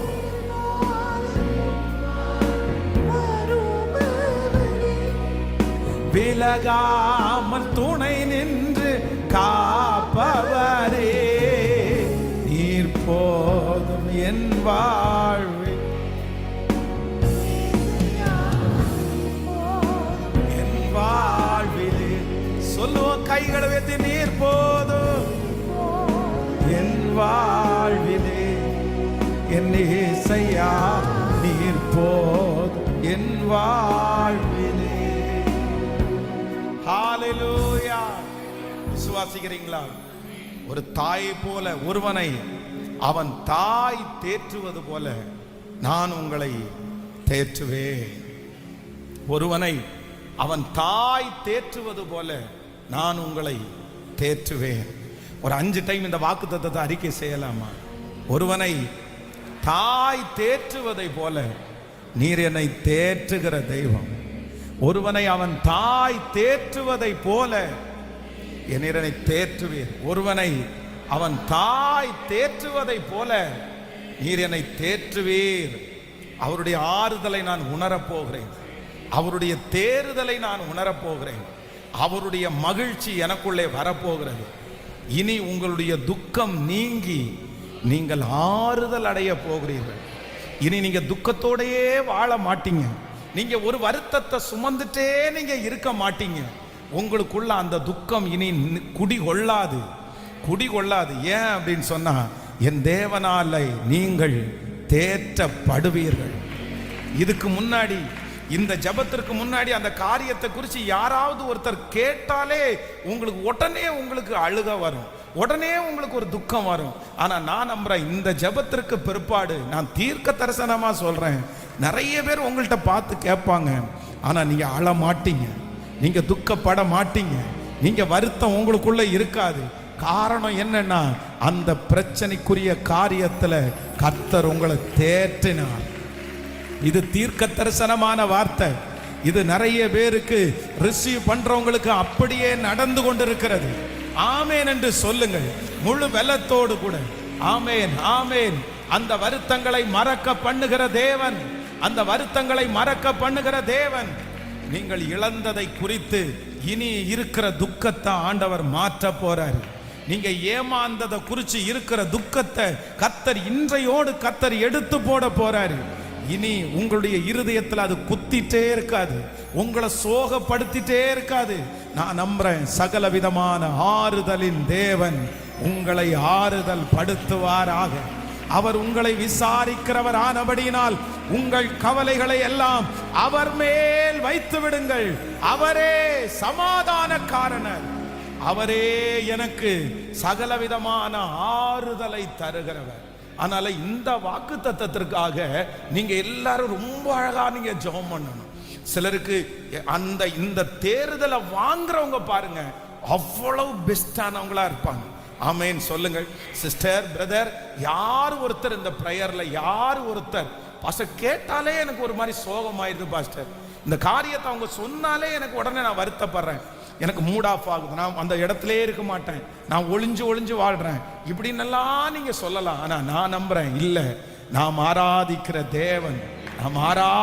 தேவன் ஒரு தாயை போல உங்களை தேற்றுகிறவர், தாயை போல தேற்றுகிறவர். இந்த தேர்தலை எத்தனை பேர் அனுபவிக்க போறீங்க? இந்த வார்த்தையை விசுவாசிக்கிறீங்களா? இந்த வார்த்தையை விசுவாசிக்கிறீங்களா? உங்களுடைய கணவனார் காயப்படுத்தின காயம் இருதயத்தின் அடிக்காயமா இருக்கலாம். வேதம் சொல்லுது, நான் ஆராதிக்கிற தெய்வம் இஸ்ரவேலுடைய அடிக்காயத்தை ஆற்றுகிற தெய்வம், என்னுடைய காயங்களை ஆற்றுகிற தெய்வம். எத்தனை வருடங்களாக உங்களுக்கு அந்த காயங்கள் இருந்தாலும், யார் உங்களை காயப்படுத்தி இருந்தாலும், இன்றைக்கு கர்த்தருடைய தேறுதல், ஒருவனை அவன் தாய் தேற்றுவது போல நான் உன்னை தேற்றுவேன். நீங்கள் எருசலேமிலே தேற்றப்படுவீர்கள். ஹல்லேலூயா. இந்த வசனத்தை வாசிச்சு கொண்டே இருக்கும்போது ஒரு 3 காரியத்தை ஆண்டவர் ரொம்ப அழகாய் அந்த வசனத்துல கர்த்தர் எழுதி வைத்திருக்கிறார். அப்படின்னா நம்முடைய ஆண்டவர் ஒரு தாயை போல நம்மை நேசிக்கிறவராய் இருக்கிறார். நான் நினைக்கிறேன் நிறைய பேருக்கு ஆண்டவர் என்னவா மாற போறாருன்னா நமக்கு ஒரு நல்ல அம்மாவா ஆண்டவர் இருக்க போறார். எத்தனை பேர் ஆமோதிக்கிறீர்கள்? உமா அப்பான்னு கூப்பிடத்தாச, உமா அப்பான்னு கூப்பிடவா, உமா அம்மான்னு கூப்பிடத்தாச, அம்மான்னு கூப்பிடவா, கருவில் என்ன சுமந்தத பார்த்தா அம்மான்னு சொல்லணும், உங்க தோளில் என்ன சுமந்தத பார்த்தா அப்பான்னு சொல்லணும், கருவில் என்ன சுமந்தத பார்த்தா அம்மான்னு சொல்லணும், என் தோளில் என்ன சுமந்தத பார்த்தா அப்பான்னு சொல்லணும், என்னை ஆற்றுவதும் தேற்றுவதும் பார்த்தா உம்மா அம்மான்னு சொல்லணும், என்ன கெஞ்சுவதும் கொஞ்சுவதும் பார்த்தா அம்மான்னு சொல்ல. 2 கைகளை மேல உயர்த்தி உம்மா அப்பான்னு கூப்பிடுவே, உம்மா அம்மான்னு கூப்பிடுவே, சொல்லுவோம் சத்தமா, உம்மா அம்மான்னு கூப்பிடுவே, உம்மா அப்பான்னு கூப்பிடுவே, உம்மா அம்மான்னு கூப்பிடத்தான் அம்மான்னு கூப்பிடவா, உம்மா அப்பான்னு கூப்பிடத்தாச, அப்பான்னு கூப்பிடவா. அல்லேலூயா. உலகத்தில் இருக்கிற அம்மா கூட நம்மளை புரிஞ்சுக்க முடியாது, நிறைய நேரத்தில் நம்மளை புரிஞ்சுக்க முடியாது. ஆனா இந்த உலகத்தில் யார் எதிராக இருந்தாலும் நமக்கு சப்போர்ட் பண்ற ஒரு பெரிய உறவு அம்மா. யார் நமக்கு எதிராக இருந்தாலும் அவங்க மட்டும் விட்டு கொடுக்காதது அம்மா, பாசம் காமிக்கிறது அம்மா. எல்லாரையும் உதவாக்கார வேண்டான்னு தூக்கி தள்ளினாலும் சாகிற வரைக்கும் அம்மாவுடைய அரவணைப்பு மட்டும் சிலருக்கு இருந்துட்டே இருக்கும். ஆனா வேதம் சொல்லுது, தாய் தன் பிள்ளையை மறந்தாலும், தாய் தன் பிள்ளையை மறந்தாலும், அதான் சங்கீதக்காரன் சொல்லும்போது ரொம்ப அழகா சொல்லுகிறார், என் தகப்பனும் என் தாயும் என்னை கைவிட்டாலும் கர்த்தர் என்னை. நான் நம்புறேன் நமக்கு ஒரு நல்ல அப்பா இருக்கார், நமக்கு ஒரு நல்ல அம்மா இருக்கார். உங்களை காயப்படுத்தாத ஒரு அப்பா உண்டு, உங்களை காயப்படுத்தாத ஒரு நல்ல அம்மா உண்டு. நீங்க இந்த 100 நாள் ஜெபத்துல ஒரு அம்மாவுடைய அரவணைப்பை நீங்க பாப்பீங்க. ஒரு தாய் ஒரு பிள்ளையை தேற்றினா எவ்வளவு தேறுதல் வருமோ அந்த தேறுதலை நிச்சயம் நிச்சயம் ஆண்டவர் உங்களை பார்க்க பண்ணுகிறதற்கு கர்த்தர் வல்லவராய் இருக்கிறார். ஹல்லேலூயா. அப்போ இந்த வசனத்துல கர்த்தர் தாயாய் கர்த்தர் இருப்பேன், உன்னை தாயை போல நான் தேற்றுவேன், நான் உனக்கு ஒரு அம்மாவா நான் உனக்கு இருப்பேன் அப்படின்னு கர்த்தர் வாக்கு கொடுக்கிறார். இந்த 34வது நாள் ஜெபத்துல கர்த்தர் திரும்ப திரும்ப நமக்கு சொல்றாரு, நான் உனக்கு ஒரு தாயாய் நான் இருப்பேன், நான் உனக்கு ஒரு தாயாய் நான் இருப்பேன். என்னுடைய தாயினுடைய ஒரு ஃபீலிங்ஸை, ஒரு அன்பை நீங்க இன்றையிலிருந்து கண்டிப்பாக நீங்கள் உணர போகிறீர்கள். அந்த உணர்வுக்கு நேராய் கர்த்தர் உங்களை நடத்துவாராக. ஆமென். இந்த வசனத்திலேயே ஆண்டவர் எழுதும் போது இந்த தாய் என்னென்ன பண்ணுவா அப்படின்றத குறித்து ஆண்டவர் எழுதி இருக்கிறார். நீங்க 12வது வசனத்தை வாசிக்கலாமா? ஏசாயாவின் தீர்க்க தரிசன புஸ்தகத்துல. ஆமென். 12வது வசனத்தை வாசிக்கும் போது கர்த்தர் சொல்லுகிறது என்னவென்றால், இதோ நான் சமாதானத்தை ஒரு நதியை போலவும் ஜாதிகளின் மகிமையை புரண்டோடுகிற ஆற்றை போலவும், ஆமென், அவளிடமாக பாயும்படி செய்கிறேன். அப்பொழுது நீங்கள் முலைப்பால் குடிப்பீர்கள். கவனிங்க. இந்த இடத்துல வந்து நம்பர் 1 முதலாவதாக ஆண்டவர் என்ன சொல்றார் அப்படின்னு சொன்னா, ஃபர்ஸ்ட் என்னுடைய தாயாய ஆண்டவர் எப்படி வெளிப்படுறார் அப்படின்னு சொன்னா, நீங்கள் அப்பொழுது நீங்கள் முலைப்பால் குடிப்பீர்கள். அப்படின்னா என்ன அர்த்தம் அப்படின்னு சொன்னா, ஒரு ஃபீட் பண்ற ஒரு தாயாய் ஆண்டவர் வந்து நமக்கு மாறுகிறாராம். நல்லா கவனிச்சுங்க. இந்த கர்த்தர் இந்த 100 days ஜெபத்துல நமக்கு ஒரு தாயாய் கர்த்தர் மாறுகிறார். தாயை போல ஆண்டவர் நம்மை தேற்றுகிறார். ஆனா முதல்ல ஆண்டவர் சொல்லும் போது என்ன சொல்றாருன்னா, எப்பா ஒரு தாய் வந்து ஒரு குழந்தைக்கு வந்து எப்படி பால் ஊட்டுறாங்களோ, எப்படி ஃபீட் பண்றாங்களோ, அப்படியே நான் உனக்கு என்ன பண்ணுவேன் அப்படின்னு சொன்னா, ஞானமான அந்த களங்கமில்லாத ஞான பாலினால் உன்னை நான் திருப்தியாக்குவேன் என்று கர்த்தர் வாக்கு கொடுக்கிறார். ஆமென். இந்த ஃபீட் பண்றது, இந்த தாயினுடைய தாய்ப்பாலை வந்து ஒரு குழந்தை குடிக்கிறதுனால அந்த குழந்தைக்கு என்ன நன்மை முதல்ல உண்டாகுது அப்படின்னு சொன்னா, நம்பர் 1 முதலாவதாக இந்த உலகத்திலே இருக்கிற எல்லா எதிரடையான சக்திகள், பலவீனங்கள், இல்லைன்னா அந்த குழந்தைக்கு விரோதமாய் வருகிற அந்த நோயிலிருந்து எதிர்க்கிற சக்தி எதுல உண்டாயிருக்குதுன்னா, இந்த தாய்ப்பால்ல தான் உண்டாயிருக்குது. அப்போ நான் நம்புறேன், உங்களுக்கு விரோதமாய் எழும்புற சத்துருடைய கிரியைகளை அழிப்பதற்கு, உங்களை எழும்பி நின்று சவால் விட வைப்பதற்கு, ஆமென், இந்த உலகத்திலே இருக்கிற எந்த சக்திகளும் வந்து உங்களை தொடாதபடிக்கு கர்த்தர் வாக்கு கொடுக்கிறார். நான் உனக்கு தாயாக இருந்து சகல நோய்களையும் சகல பிரச்சனைகளையும் எதிர்க்கக்கூடிய அந்த பலனை கர்த்தர் உங்களுக்கும் எனக்கும் தருவேன் என்று கர்த்தர் வாக்கு கொடுக்கிறார். நல்ல கரங்களை தட்டி முழு பலத்தோடு நான் ஆராதிக்கிறேன் என் தேவனாகிய கர்த்தர். ஆமென். களங்கமில்லாத அந்த ஞான பாலை கர்த்தர் எனக்கு தந்து பாலூட்டி கர்த்தர் என்னை வளர்த்தி எனக்கு எதிர்ப்பு சக்தியை கொடுத்து என்னை எதிர்க்கிற சத்துருனுடைய கையிலிருந்து என்னை தப்புவிக்கிறதற்கு கர்த்தர் வல்லவராயிருக்கிறார். நான் நம்புகிறேன், நீங்கள் சத்துருவை மேற்கொள்ளுவீர்கள். ஏனென்றால் கர்த்தர் உங்களை தாயை போல அவருடைய வசனத்தை ஊட்டி இந்த 100 நாட்களுக்கு பிற்பாடு ஒரு வித்தியாசம் உங்களுக்குள்ளே வரப்போகிறது. உங்களுக்கு ஒரு தனி ஸ்டாமினாவை ஆண்டவர் தரப்போறாரு. உங்களுக்குள்ள ஒரு பெரிய எதிர்ப்பு சக்தியை ஆண்டவர் உங்களுக்குள்ள தரப்போறாரு. ஓ ஹalleluya! எல்லா சத்துருக்களையும் எதிர்த்து எல்லாவற்றையும் மேற்கொள்ளுகிறவர்களாய் கர்த்தர் நிறுத்த போகிறார். நம்புறவங்க கைகளை தட்டி கொண்டே ஆமென் என்று ஆமோதித்து, ஆமென். கிருபை கிருபை கிருபை கிருபை கிருபை. அந்த அபிஷேகம் இப்பொழுது தாயினுடைய அபிஷேகம் இயேசுவே எங்க மேல இறங்கட்டும். ஹalleluya! உலகத்திலே இருக்கிற நம்ம இந்த உலகத்துல உருவாகிறதற்கு, வெளியே வருவதற்கு ஒரு தாயா இருந்து ஒரு செயல்பட்ட ஒரு தாய் நமக்கு, அவங்க வந்து அவங்களுடைய சரீரத்தில் இருக்கிற அந்த மகிமையை கொடுத்து ஒருவேளை நம்மளை கொஞ்சம் காப்பாத்தி இருக்கலாம்.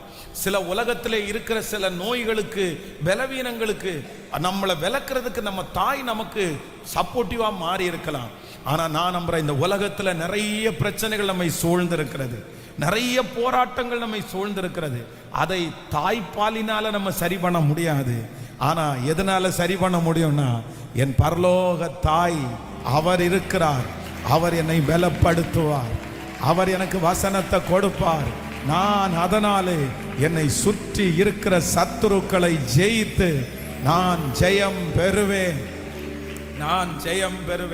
ஒருவேளை இந்த சத்தத்தை கேட்கிற நிறைய பேரு நீங்க ஊட்டச்சத்து இல்லாம கூட நீங்க வளர்ந்திருக்கலாம். அப்படின்னா வெளிப்பிரகாரமாய் உங்க தாயார் உங்களுக்கு நிறைய சாப்பாடு கொடுத்து வளர்த்திருக்கலாம், உங்களுக்கு வெளிப்பிரகாரமான ஊட்டச்சத்து நிறைய கிடைச்சிருக்கலாம்.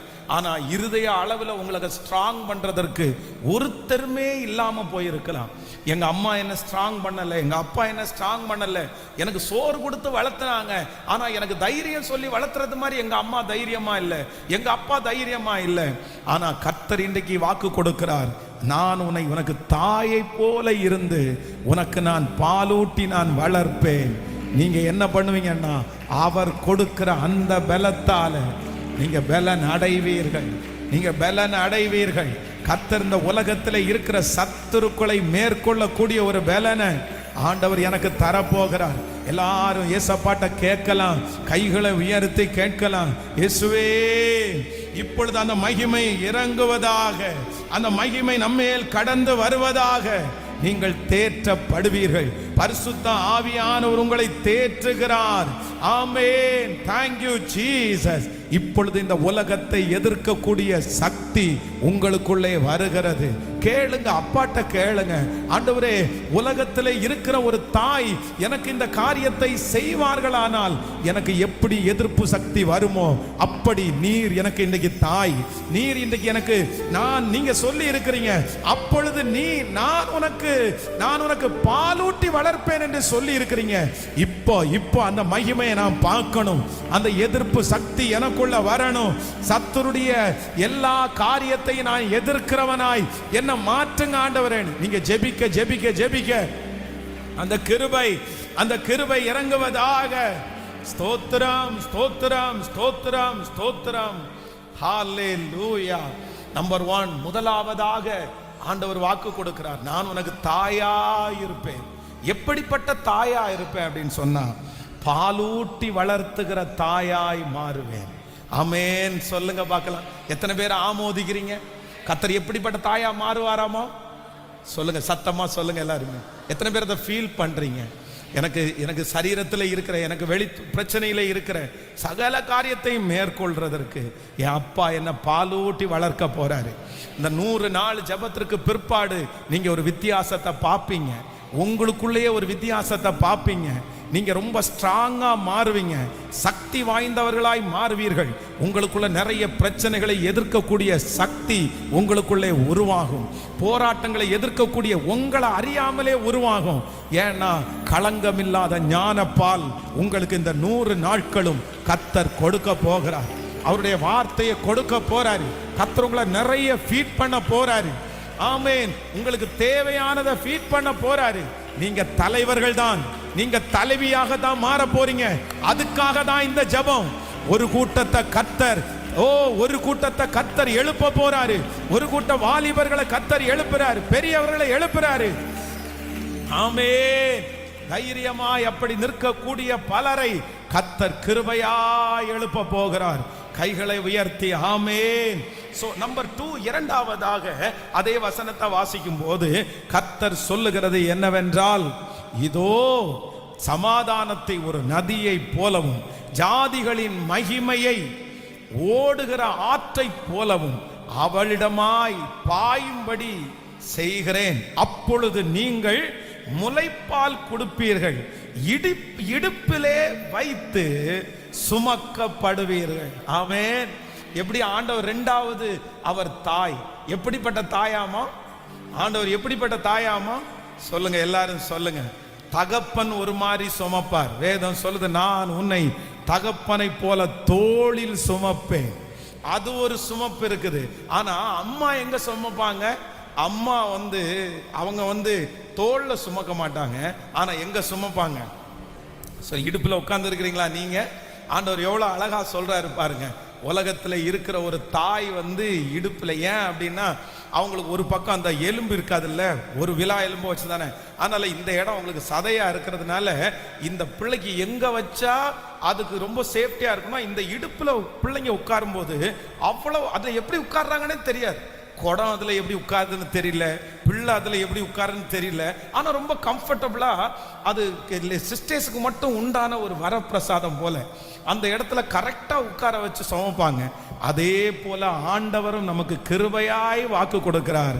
நான் உங்களை, கர்த்தர் நம்மை ஒரு தாயை போல இடுப்பிலே வைத்து நம்மை சுமக்க போகிறார். ஹல்லேலூயா. நான் இந்த ஜெபத்துல நீங்க பாப்பீங்க. எதை பாப்பீங்கன்னா, கர்த்தர் உங்களை சுமக்கிறத நீங்க பாப்பீங்க. கர்த்தர் உங்களை சுமக்க போகிறார்.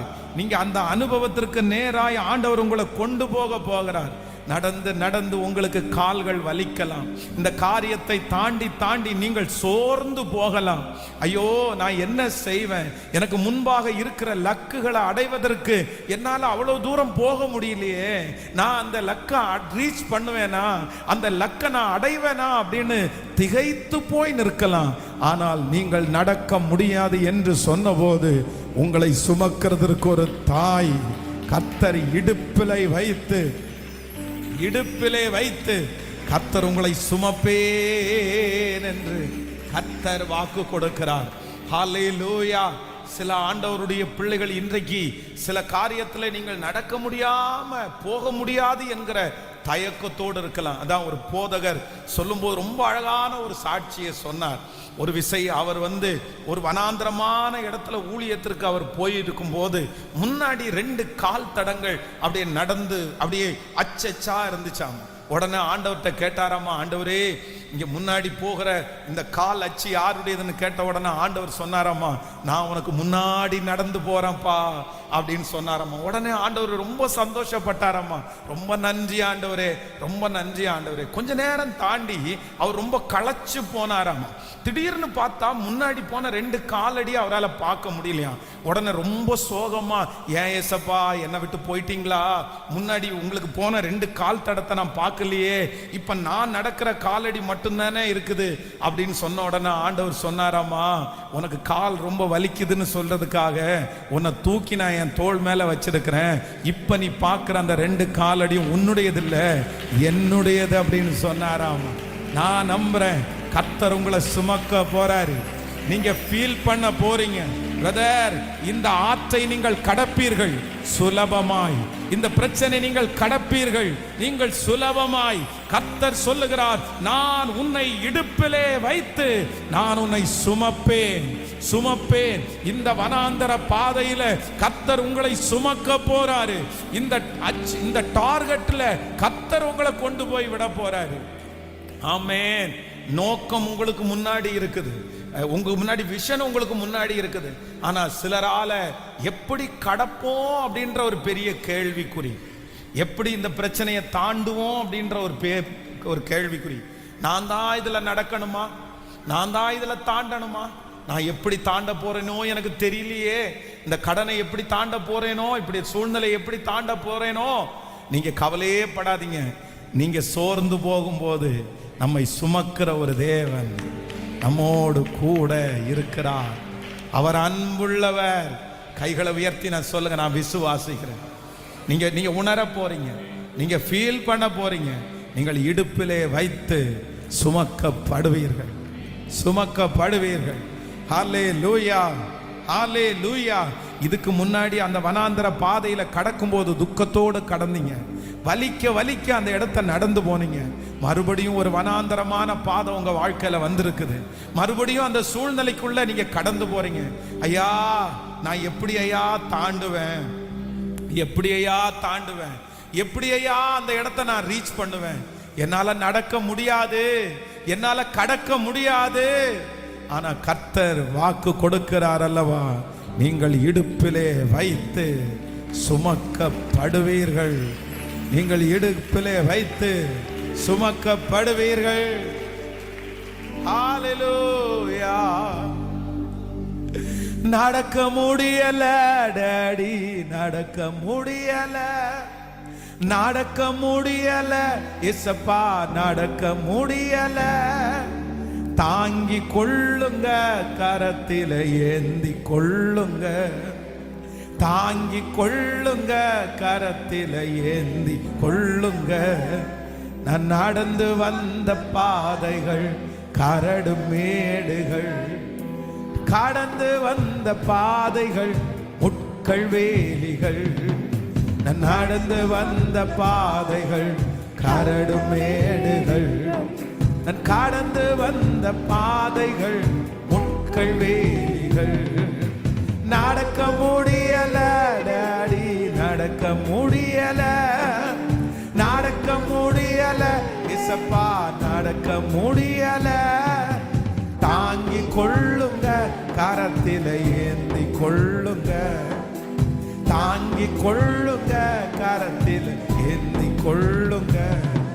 என் சுயபலத்தால் ஓட பார்த்த ஓட முடியல, என் மனபலத்தால் நடந்து பார்த்த நடக்க முடியல, என் சுயபலத்தால் ஓட பார்த்த ஓட முடியல, என் மனபலத்தால் நடந்து பார்த்த நடக்க முடியல, என் தோள் பலத்தால் சுமந்து பார்த்த சுமக்க முடியல, என் கால் பலத்தால் கடந்து பார்த்த கடக்க முடியல, என் தோள் பலத்தால் சுமந்து பார்த்த சுமக்க முடியல, என் கால் பலத்தால் கடந்து பார்த்த இப்ப கைகள மேல தட்டி நடக்க முடியல டாடி,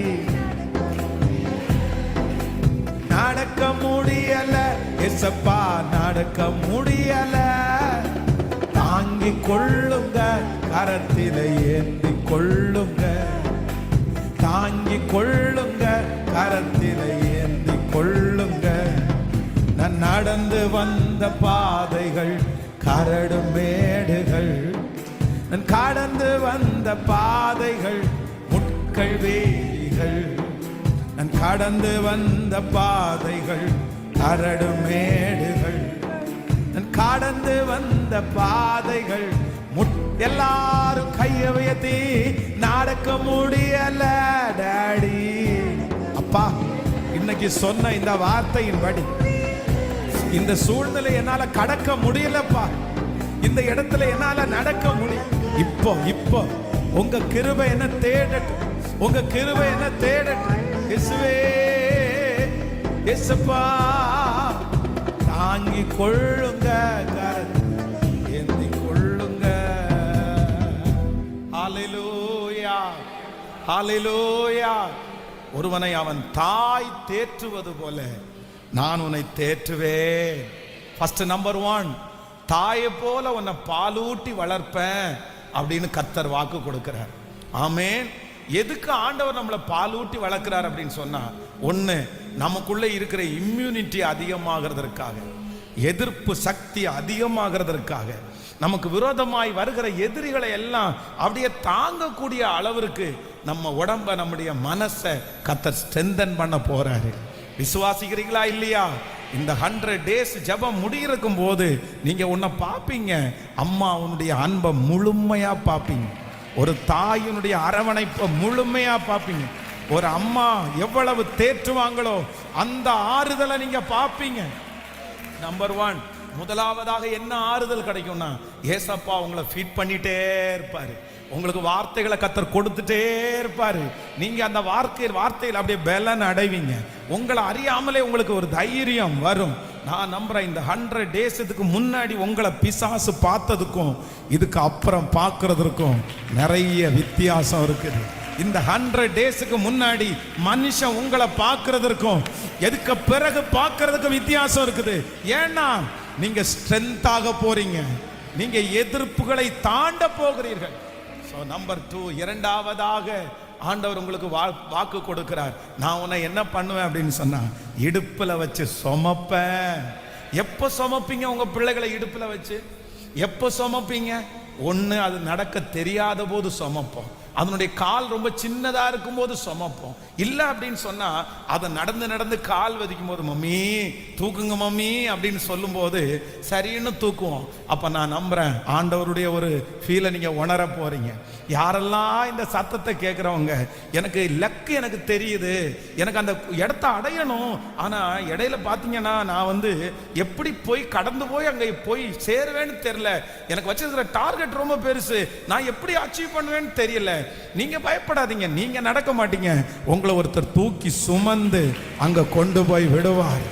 அந்த லட்சியத்துல கொண்டு போய் விடுவார், அந்த டார்கெட்ல கர்த்தர் கொண்டு போய் விடுவார். ஆமென். இந்த இடையில எந்த காரியமும் இல்லாம, நீங்க எந்த கஷ்டம் இல்லாம அப்படியே சுமக்கப்படுவீர்கள். ஆமென். ரோட்ல தார் போட்டிருக்கிற ரோடுல அப்படியே வெயில் அடிக்கும் போது தார் உருகும், அப்போ கால் வச்சோன்னா அந்த கால் ஒட்டும் பாருங்க. ஆனா சுமக்கிறவங்களுக்கு தான் கால் ஒட்டுமே தவிர இடுப்புல இருக்கிறவங்களுக்கு எந்த கஷ்டமும் தெரியாது, எந்த கஷ்டமும் தெரியாது. உங்களை அப்படிதான் நடத்துவேன் என்று கர்த்தர் வாக்கு கொடுக்கிறார். மூணாவதாக கர்த்தர் இந்த வார்த்தையில ரொம்ப அழகா ஆண்டவர் சொல்றாரு. கர்த்தர் சொல்லுகிறது என்னவென்றால், இதோ நான் சமாதானத்தை ஒரு நதியை போலவும் ஜாதிகளின் மகிமையை புரண்டோடுகிற ஆற்றை போலவும் அவளிடமாக பாயும்படி செய்கிறேன். அப்பொழுது நீங்கள் முலைப்பால் கொடுப்பீர்கள், இடுப்பிலே வைத்து சுமக்கப்படுவீர்கள், முழங்காலில் வைத்து தாலாட்டப்படுவீர்கள். நல்ல கைகளை தட்டி, ஹல்லேலூயா, நல்ல கைகளை தட்டி இதை நம்ம ஃபீல் பண்ண போறோம். நீங்க ஃபீல் பண்ண போறீங்க. ஆமென். முழங்கால வைத்து தாலாட்டப்படுவீர்கள். இப்பதான் இந்த நம்ம பிள்ளைகளை தொட்டில போட்டு தொட்டிலெல்லாம் இப்பதான் கண்டுபிடிச்சாங்க. ஆனா பழைய காலத்துல இருக்கிற பாட்டிங்களெல்லாம் பார்த்தீங்கன்னா 2 காலையும் எடுத்து ஊனி வச்சுட்டு அந்த காலுக்கு உள்ள வச்சுட்டு அப்படியே அந்த கால் மட்டும் அசையும். அந்த காலையே அந்த பிள்ளை படுத்து தூங்கும். அந்த காலில் வச்சு குளிப்பாட்டுவாங்க. ஆண்டவர் இந்த இடத்துல சொல்றாரு, நான் முழங்காலில் வச்சு நான் உன்னை என்ன பண்ணுவேன் சொல்லுங்க. எதுக்கு தாளாட்டுவாங்க? குழந்தை எதுக்கு தாளாட்டுவாங்க? ஆறாரோ அப்படின்னு எதுக்கு தாளாட்டுவாங்க? குழந்தைய தூங்க வைக்கிறதுக்காக தான் தாளாட்டுவாங்க. சோ அந்த குழந்தை தூங்கிருச்சுன்னா இந்த அம்மா என்ன பண்ணுவாங்க? எதுக்கு அந்த குழந்தைய தூங்க வைக்கிறாங்க? எதுக்கு? குழந்தைய அழகா தாளாட்டி தூங்க வச்சுட்டு இந்த அம்மா மடன்னு போய் பாத்திரம்லாம் விளக்கி வீடெல்லாம் கிளீன் பண்ணி சுத்தப்படுத்தி இந்த குழந்தை எழும்புறதுக்கு முன்னாடி என்ன பண்ணிடணும்?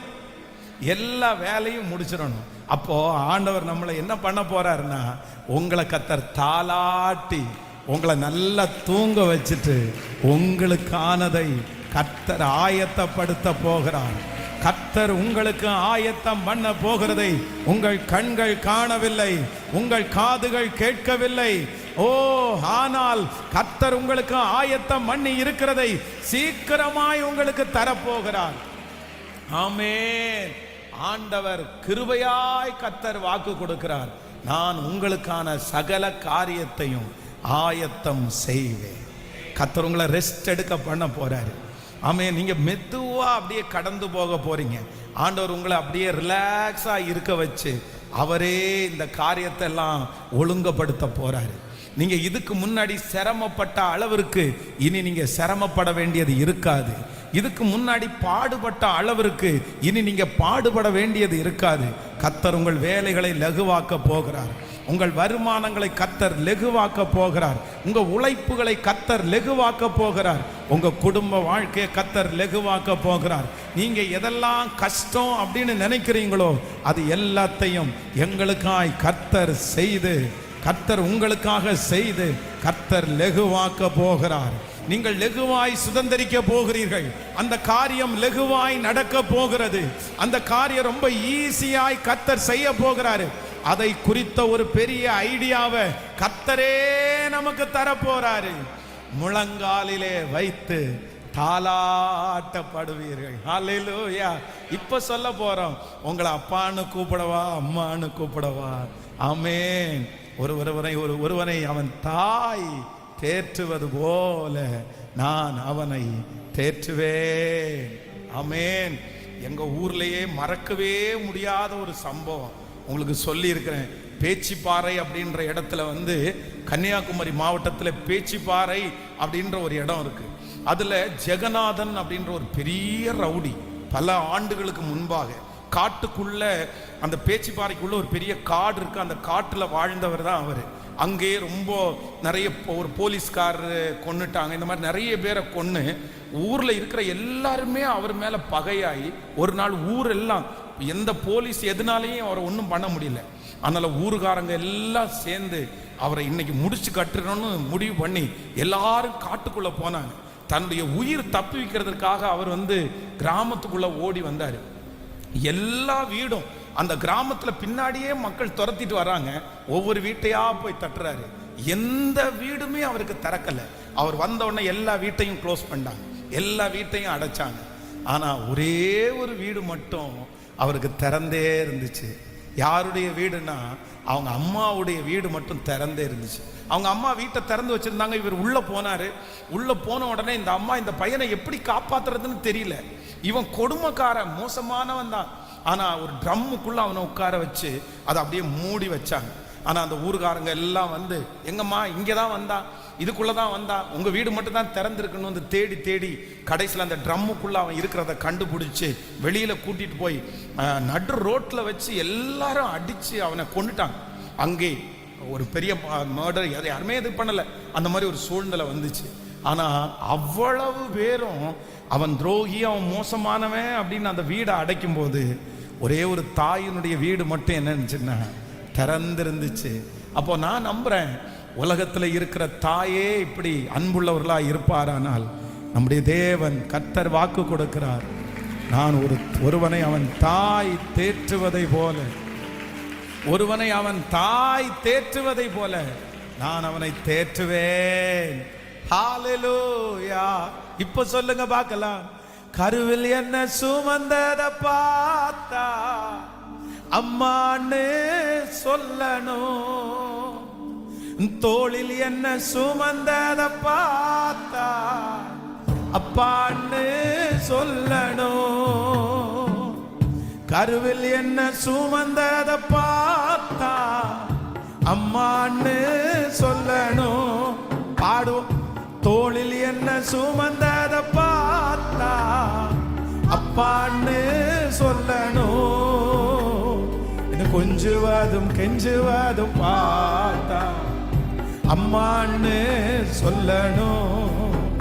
என்னை ஆற்றுவதும் தேற்றுவதும் பார்த்தா அப்பான்னு சொல்லணும். சொல்லோ. என்னை கொஞ்சுவதும் கெஞ்சுவதும் பார்த்தா அம்மான்னு சொல்லணும். என்னை ஆற்றுவதும் தேற்றுவதும் பார்த்தா அப்பான்னு சொல்ல. இப்ப கைகளை மேல உயர்த்தி அப்பான்னு கூப்பிடுவே, உம்மை அம்மான்னு கூப்பிடுவே, சத்தமா அப்பான்னு அம்மான்னு கூப்பிடுவே, அப்பான்னு கூப்பிடத்தான் அப்பான்னு கூப்பிடவா, உம்மை அம்மான்னு கூப்பிடத்தான் அம்மான்னு கூப்பிடு. கைகளை மேல உயர்த்தி அப்பா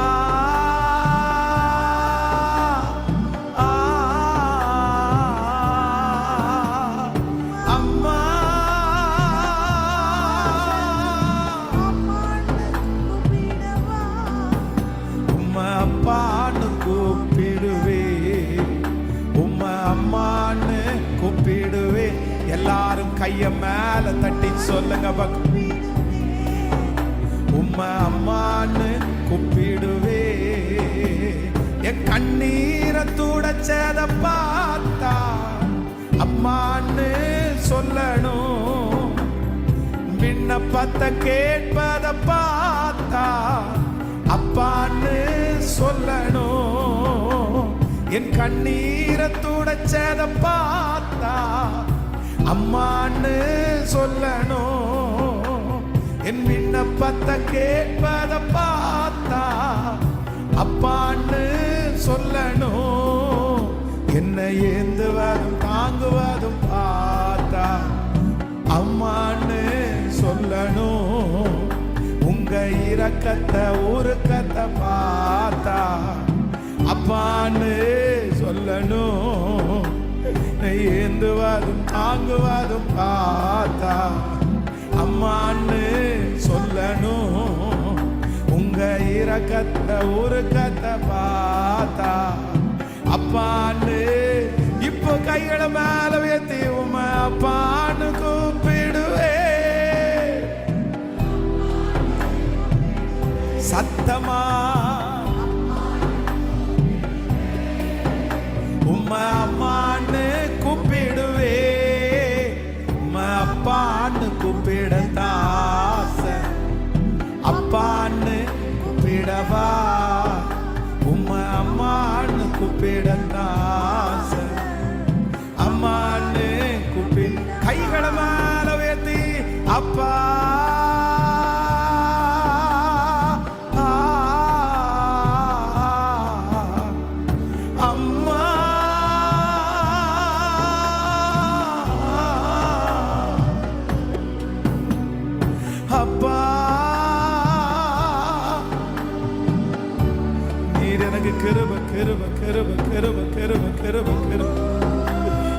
இப்போ இந்த பாட்டை பாடும்போதே ஒரு ஆறுதல் உம்முடைய பிள்ளைகளுக்கு உண்டாகட்டும்.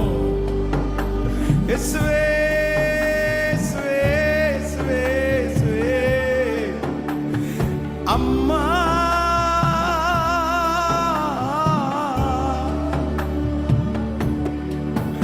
உம்மான்னு கூப்பிடுவே, அம்மான்னு கூப்பிடுவே, அப்பான்னு கூப்பிடுவே, அம்மான்னு கூப்பிடுவே, அப்பான்னு கூப்பிடுவே, அம்மான்னு கூப்பிடுவே. ஒருவனை அவன் தாய் தேற்றுவது போல நான் உன்னை தேற்றுவேன். ஆமென். அதான் இன்னும் ரொம்ப எனக்கு பிடிச்ச ஒரு பாட்டு இருக்குது. தாயும் தன் மடியில் சில மாதம் சுமந்தாள், தந்தையும் தன் தோளில் சில காலம் சுமந்தார். எந்தன் காலம் எல்லாம் என்னை சுமப்பதாரப்பா, எந்தன் வாழ்வின் ஆதாரமே நீதானே அப்பா, எந்தன் வாழ்வின் ஆதாரமே நீதானே அப்பா. அதான் தாய் என்ன சுமக்கிறதுக்கு என்ன இருக்குது சொல்லுங்க, சில காலம் இருக்குது. அதுக்கு மேல நிறைய நேரத்தில் அம்மாங்க கூட பிள்ளைகளை வருத்தப்படுத்துற அம்மாங்க எத்தனையோ பேர் இருக்காங்க. புரிஞ்சுக்கவே மாட்டாங்க, அவங்களுக்கு புரியாது. ஒரு பிள்ளைய நேசிச்சு இன்னொரு பிள்ளைய வெறுப்பாங்க, புரிஞ்சுக்காம பேசுவாங்க. பிள்ளை என்ன பாதையில கடந்து போகுதுன்னே சில அம்மாவுக்கு புரியாது. இவன் என்ன சூழ்நிலையில் இருக்கிறான், என்ன கஷ்டப்படுறான், எதுவுமே தெரியாது. வாய்க்கு வந்தா ஏதோ ஒன்று பேசிடுறது, ஏதோ ஒன்று திட்டிடுறது, ஏதோ ஒன்று கஷ்டப்படுத்திடுறது. அது அந்த அந்த உணர்வே இருக்காது. நிறைய எல்லா அம்மாவும் சொல்ல, ஒரு சில அம்மா சொல்றேன் அப்படி இருக்கு. சில அப்பா அப்படிதான். அதான் அம்மாவும் நம்மளை சுமக்கிறதுக்கு ஒரு காலம் இருக்குது, அப்பாவும் நமக்கு சுமக்கிறதுக்கு ஒரு காலம் இருக்குது. ஆனா நம்ம சாகிற வரைக்கும் நம்மளை சுமக்கிறது யார் அப்படின்னு சொன்னாங்க. கர்த்தர் சுமக்கிறதுக்கு நல்லவராயிருக்கிறார், நல்லவராயிருக்கிறார். இந்த ஜபத்தில் இருக்கிற யாரோ ஒருத்தர் அவங்க அம்மாவை மிஸ் பண்ணலாம், அவங்க அப்பாவை மிஸ் பண்ணலாம். நீங்க ஒரு சிங்கிள் பர்சனா அப்படின்னா, எங்க அம்மா இருந்தும் எனக்கு இல்லை, எங்க அப்பா இருந்தும் எனக்கு இல்லை, எங்க அப்பா என்கிட்ட இல்லை, எங்க அம்மா என்கிட்ட இல்லை, நான் ரொம்ப மிஸ் பண்றேன். இல்லை எங்க அம்மா இருந்தா நல்லா இருந்திருக்கு, எங்க அப்பா இருந்தா நல்லா இருக்கும். ஆனா இன்றைக்கு 34வது நாள் ஆண்டவர் இந்த இடத்துல உலாவுகிறார். உங்க உலகத்திலே இரத்த சம்பந்தமான தாயே உனக்கு விரோதமா நிற்கும் போது, தாயே உன் மனசை உடைச்சு உன்னை கஷ்டப்படுத்தும் போது, உங்களுக்கு எனக்கும் பரலோகத்தில் ஒரு தாய் ஒருத்தர் இருக்கிறாரு. அவர் சொல்லுகிறார், ஒருவனை அவன் தாய் தேற்றுவதை போல, ஒருவனை அவன் தாய் தேற்றுவது போல நீங்க சீக்கிரமா ஃபீல் பண்ண போறீங்க.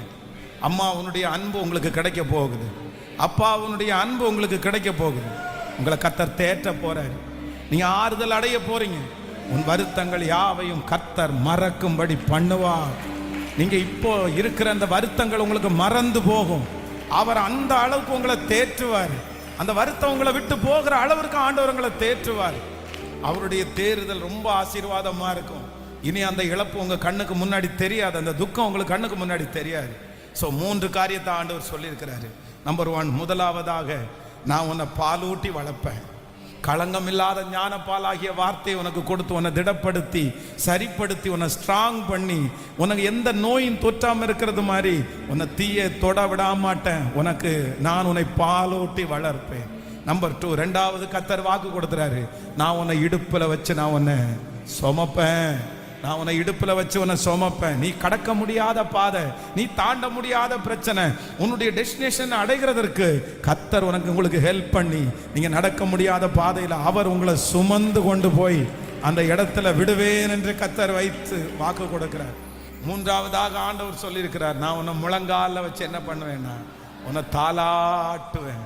தாலாட்டுவேன். நீங்க ரொம்ப கம்ஃபர்ட்டா ஃபீல் பண்ணுவீங்க, நீங்க ரொம்ப ஆறுதலா ஃபீல் பண்ணுவீங்க. கர்த்தர் உங்களை ஆறுதலா கர்த்தர் ஃபீல் பண்ண வைக்க போறாரு. நான் இந்த 3 காரியத்தை உங்களுக்கு சொல்லி உங்க எல்லாருக்காகவும் ஜெபிக்க ஆசைப்படுகிறேன். அப்படியே ஆன்லைன்ல இருக்கிற பிள்ளைகளும் அப்படியே இருக்கலாம், அப்படியே சேர்ந்து அப்படியே எழும்பி அப்படியே கொஞ்சம் அப்படியே முன்பாக வாங்க பார்க்கலாம். Thank you Jesus. அவருடைய ஆறுதலை நம்ம இன்னைக்கு உணர போகிறோம், அவருடைய தேறுதலை நம்ம இன்னைக்கு உணர போகிறோம்.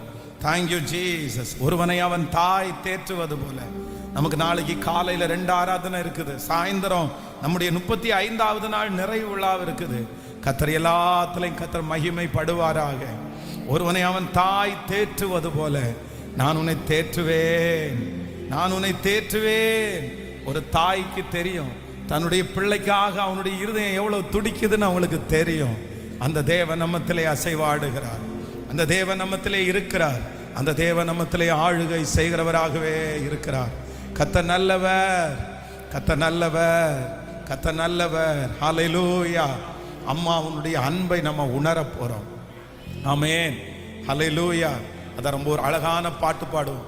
ஒரு தாய் தேற்றுவது போல் என்னை நேசர் தேற்றுவார். ஒரு தாய் தேற்றுவது போல் என்னை நேசர் தேற்றுவார். மார்போடு அணைப்பாரே, மனக்கவலை தீர்ப்பாரே. மார்போடு அணைப்பாரே, மனக்கவலை தீர்ப்பாரே. ஒரு தாய் தேற்றுவது போல் என் நேசர் தேற்றுவார். ஹல்லேலூயா. எத்தனை பேர் உணர போறீங்க? உண்மையிலேயே நான் இதை அனுபவபூர்வமா நான் பேசுறேன். அப்படின்னா வெறும் ஆண்டவருடைய வார்த்தையை மட்டும் நான் பேசல, நான் இதை ஃபீல் பண்ணி பேசுறேன். நான் ஃபீல் பண்ணி பேசுறேன். எங்க அம்மா அப்பா என் கூட 14 வயசு வரைக்கும் எங்க அம்மா அப்பா கூட நான் இருந்தேன். ஆனா எங்க அம்மா அப்பா கூட 14 வயசு வரைக்கும் நான் இருந்தாலும் எங்க அம்மா அப்பா கூட நான் 14 வயசு வரைக்கும் இருந்த ஃபீல் எனக்கு ரொம்ப கிடைச்சிச்சா அப்படின்னு சொன்னா அது கிடையாது. ஏன் அப்படின்னா எங்க அம்மா அப்பா ரொம்ப கிராமத்துல இருக்கிறவங்க. அவங்களுக்கு ரொம்ப கொஞ்சி பேசுறதுக்கும் முத்தம் கொடுக்கறதுக்கும் இல்லைன்னா ரொம்ப அரவணைக்கிறதுக்கும் அப்படியெல்லாம் தெரியாது. அவங்களுக்கு ரொம்ப அவங்க பாசம் இல்லாம இல்லை. எந்த தாய்க்கும் எந்த தகப்பனுக்கும் தன் பிள்ளையை குறித்து கண்டிப்பா என்ன இருக்கும்னா ரொம்ப பாசம் இருக்கும். பாசம் இல்லைன்னா நம்மளை வளர்த்துருக்க மாட்டாங்க. ஆனா என்னன்னா எக்ஸ்பிரஸ் பண்றதுக்கு அவங்களுக்கு வெளியே காமிக்க தெரியாது. உள்ளுக்குள்ளதான் பாசம் இருக்குமே தவிர. அதான் நான் சொல்லுவேனே, கல்யாணமாகி அந்த கல்யாணமாகி ஃபர்ஸ்ட் டே முடிச்சுட்டு அடுத்த நாள் காலையில் இங்கே கண்ணப்ப நகரில் ஒரு வீட்டில் குடியிருக்கிறோம். நானும் பாஸ்டம்மா ஃபர்ஸ்ட் டைம் பாஸ்டம்மாவை கூட்டிகிட்டு போகிறேன். ஸோ அவங்க அம்மா அப்பா எல்லாருமே கிளம்புறாங்க. எல்லா பொண்ணை விட்டுட்டு அவங்க அடுத்த நாள் காலையில் கிளம்புறாங்க. கிளம்புனா அவங்க அம்மா அப்பா அவங்க அக்கா அவங்க மச்சான் இவங்க ஒரு 10-15 பேர் இருக்கிறாங்க. நின்னா அப்படியே கிளம்புறோம் அப்படின்னு சொல்கிறாங்க. நான் காது கொடுத்து கேட்டால் ஒரு முத்த சத்தமாக கேட்குது அப்படின்னு கேட்குது. எனக்கு யாரா இது இவ்வளோ லாங் டைம் முத்தம் கொடுக்குறாங்க அப்படின்னு திரும்பி பார்த்தா அவங்க அம்மா முத்தம் கொடுக்குறாங்க, அவங்க அப்பா முத்தம் கொடுக்குறாங்க, அவங்க அக்காங்க முத்தம் கொடுக்குறாங்க. எனக்கு இதை பார்த்த உடனே ரொம்ப ஒரு மாதிரி ஆயிடுச்சு. ஏன் அப்படின்னா அது வரைக்கும் யாரும் எனக்கு ஒரு முத்தம் கொடுத்ததை ஃபீல் பண்ணதே இல்லை. யார் ஒருத்தர் எனக்கு முத்தம் கொடுத்தது எனக்கு ஞாபகமே இல்லை. ஒரு சின்ன குழந்தைங்கள ஒருத்தர் எடுத்து என்ன முத்தம் கொடுத்ததோ எங்க அம்மா என்ன முத்தம் கொடுத்துருக்கிறதோ நான் அதுக்கப்புறம் இப்போ எங்க அம்மா அப்பாலாம் நிறைய முத்தம் கொடுக்குறாங்க. ஆமா, எனக்கு இங்க எங்க அம்மா அப்பாவும் எனக்கு முத்தம் கொடுக்குறாங்க. சர்ச்சுக்கு வர்ற வயசான அம்மா அப்பா கூட நிறைய பேர் கையில முத்தம் கொடுப்பாங்க, ஆசையா முத்தம் கொடுப்பாங்க. அதெல்லாம் இருக்குது. இன்னைக்கு எல்லாமே எனக்கு கிடைச்சிருச்சு. அதெல்லாம் இல்லை இல்லாம இல்லை சொல்றேன்.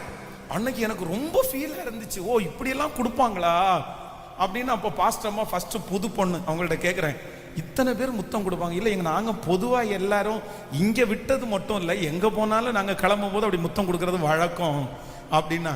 ஸோ அதனால சின்ன வயசுல இருந்து 14 வயது வரைக்கும் அம்மா கூட இருந்தாலும் அம்மா அப்பா கூட இருந்து ஒரு பெரிய ஃபீலை நான் அனுபவிக்க முடியல. இன்னைக்கு நிறைய பிள்ளைங்க அப்படிதான் இருக்காங்க. அம்மா அப்பாவுடைய வேலை நிமித்தமாய் அவங்களுடைய கடன் நிமித்தமாய் சூழ்நிலை நிமித்தமாய் பிள்ளைகளோட ரொம்ப நெருக்கமா இல்லாம பிள்ளைங்க நிறைய பேர் தனியாகவே இருக்கிறாங்க. அப்போ நான் 14 வயசை விட்டு வந்துட்டேன்ல, அதுக்கப்புறம் எங்க ஊருக்கு போறதுக்கும் பெருசா எனக்கு டைம் கிடைக்கவே இல்லை. இன்னைக்கு 41 வயசாச்சு. இன்னைக்கு நம்ம ஒரு தகப்பனா மாறிட்டோம். ஆனா நான் என்ன நம்புறேன் அப்படின்னு சொன்னா, ஆனா நான் ரொம்ப என் வாழ்க்கையில ஃபீல் பண்ணது என்ன அப்படின்னா, எங்க அப்பா இயேசு அப்பா எனக்கு அப்பாவாகவும் எனக்கு அம்மாவாகவும் எனக்கு நிறைய நேரத்தில் கிருபையாய் தேற்றி இருக்கிறார். ஆமென். நான் கடந்து வருகிற பாதை எங்க அம்மாட்ட சொன்னா எங்க அம்மாவுக்கு புரியவே புரியாது, சுத்தமா புரியாது. அவங்களுக்கு சொல்லி புரிய வைக்கவும் முடியாது. எதுக்கு கவலைப்படுற, எதுக்கு பயப்படுற அப்படின்னு தான் கேட்பாங்க. ஆனா நான் நம்புறேன், ஏசப்பா என்னை ரொம்ப புரிஞ்சுக்கிட்டு ஒரு தாய் ஒரு பிள்ளையை தேற்றுவது போல அவர் என்னை கிருபையாய் தேற்றினார். ஸோ இன்றைக்கு ஆண்டவர் இந்த 34 டே 34வது நாள் நமக்கு கொடுத்த வாக்குத்தத்தம் ரொம்ப முக்கியமான வாக்குத்தத்தம். உங்களை நீங்க இந்த 100 டேஸ் முடிகிறதுக்குள்ள ஒரு தாயினுடைய ஒரு ஃபீலை சீக்கிரமா நீங்க உணர போறீங்க. ஆண்டவர் அம்மாவை போல உங்களை உணர பண்ண போறாரு. உங்களுக்காக ஜெபிக்க போறோம். அப்படியே கைகளை உயர்த்தி எல்லாரும் ஆண்டவருடைய சமூகத்தில் இந்த சத்தத்தை எங்க கேட்டுட்டு இருந்தாலும் லைவ்ல கேட்டுட்டு இருக்கிறவங்க கூட ஆமென் ஆமென். ஒருவனை அவன் தாய் தேற்றுவது போல நான் உங்களை தேற்றுவேன், நான் உங்களை தேற்றுவேன். நீங்க ஒவ்வொருத்தரும் எஸ் எஸ் ஆமென். இங்க நிறைய உடைஞ்சு போன உள்ளம் இந்த சத்தத்தை கேட்டுட்டு இருக்குது. பாஸ்டர் நீங்க சொல்றது எல்லாமே உண்மைதான் பாஸ்டர். இல்லை, எங்கள் அம்மா இருந்தும் எனக்கு இருந்தது மாதிரியே இல்லை. எங்கள் அம்மாவை நான் மிஸ் பண்ணுறேன். எங்கள் அப்பா இருந்தும் எனக்கு இருந்த மாதிரி தெரியல. நான் கடந்து போகிற பாதையை அவர்களுக்கு புரிய வைக்க முடியல. என்னை தேற்றுகிறதற்கு யாருக்குமே இந்த உலகத்தில் பொறுமையே இல்லை. யாருக்குமே பொறுமை இல்லை பாஸ்டர், யாருக்குமே பொறுமை இல்லை. என்னன்னு கேட்டால் திட்ட தான் செய்வாங்க, சத்தம் போட தான் செய்வாங்க. ஆனால் இன்றைக்கு அவருடைய அன்பு மட்டும் நமக்கு நேராய் திரும்புகிறது. சொல்லுங்க முழு பலத்தோடு, அப்பா நான் உங்க அன்பை நான் உணரணும். நீங்க ஒரு தாயாய் எனக்கு இருக்கிறத நான் உணரணும். அந்த அந்த ஃபீலை எனக்கு கொடுங்கப்பா. நீங்க வாஞ்சையோட கேட்டீங்கன்னா இப்போ பரிசுத்த ஆவியானவர் உங்க மேல ஊற்றப்படுவார். ஒரு தாயை போல அவர் ஊற்றப்படுவார், ஒரு தகப்பனை போல ஊற்றப்படுவார். சத்தத்தை உயர்த்தி கேட்க கேட்க கேட்க எஸ் ஆமென். மகளே, உன் தாயினிடத்துல பெற்ற தாயினிடத்துல சொல்ல முடியாத நிறைய ஃபீலிங்ஸை நீ ஏசப்பாட்ட சொல்ல முடியும். உங்க தகப்பனாரிடத்துல சொல்ல முடியாத நிறையதை நீ ஏசப்பாட்ட சொல்ல முடியும். ஏசப்பா சொல்றாரு, உங்க அம்மா உன்னை புரிஞ்சுக்கல இல்ல, உங்க அப்பா உன்னை புரிஞ்சுக்கல இல்ல, ஆனா பரலோக தகப்பன் உன்னை நல்லா புரிஞ்சுட்டாரு. பரலோக தாய் உங்களை ரொம்ப நல்லா புரிஞ்சு வச்சிருக்கிறாங்க. அப்பா சொல்றாரு, இல்ல அவங்க வருத்தப்படுறாங்க, அவங்க உங்ககிட்ட எக்ஸ்பெக்ட் மட்டும்தான் பண்றாங்க, அவங்க உன்னோட எதிர்பார்க்கறதுக்கு மட்டும்தான் தெரியும். அவங்களுக்கு படிச்சியா, இதை பண்ணினியா, இதை செய்யலையா, அது மட்டும்தான் உங்ககிட்ட கேட்க தெரியும். ஆனா பரலோக தகப்பனுக்கு நீ கடந்து போகிற பாதை தெரியும். நீ எவ்வளவு மோசமான சூழ்நிலையில இருக்கேன்னு அவருக்கு தெரியும். உலகத்தில் இருக்கிற அப்பா அம்மாவுக்கு வெளி தோற்றம் மட்டும்தான் தெரியும். ஆனா பரலோக தாய்க்கு உன் இருதயமே தெரியும். கைகளை உயர்த்தி ஏசப்பான்னு முழு பலத்தோடு ரதலரம் தனலே தலரதனரமா லேதரலரதனரலதனமோ ரகதனர. நன்றி அப்பா, நன்றி. சொல்லுங்க அப்பா, எங்க அப்பாவும் நீரே, எங்க அம்மாவும் நீரே. சொல்லுங்க எல்லாரும், அப்பாவும் நீரே, அம்மாவும் நீரே. நான் உந்தன் பிள்ளை அன்றோ, நான் உந்தன் பிள்ளை அன்றோ.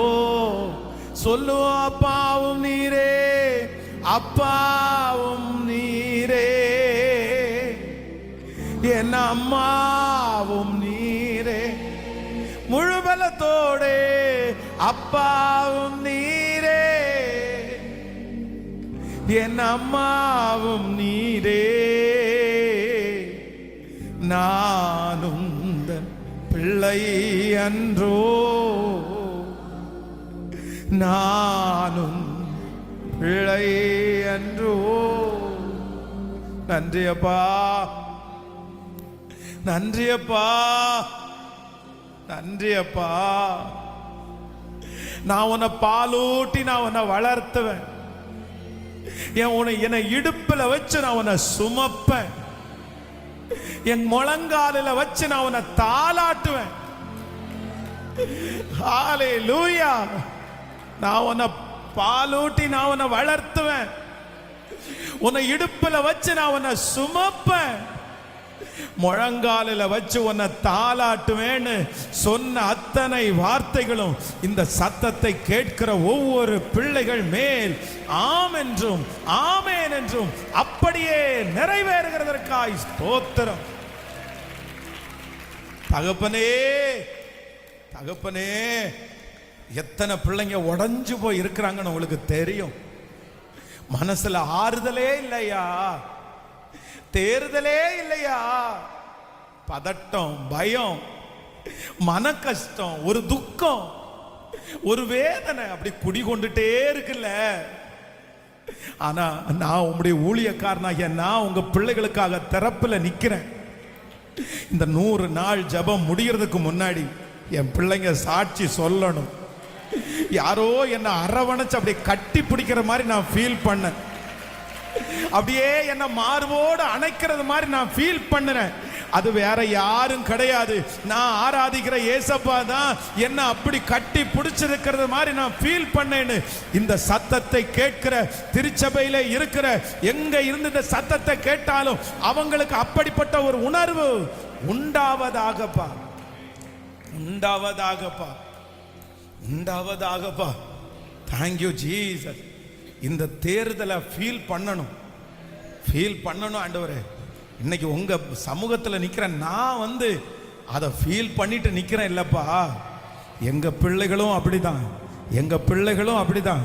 சீக்கிரத்தில் சீக்கிரத்தில் ஆண்டவரே, சீக்கிரத்தில் உங்க அன்பா அவங்க ஃபீல் பண்ணணும், உங்க அரவணைப்பா அவங்க ஃபீல் பண்ணணும்.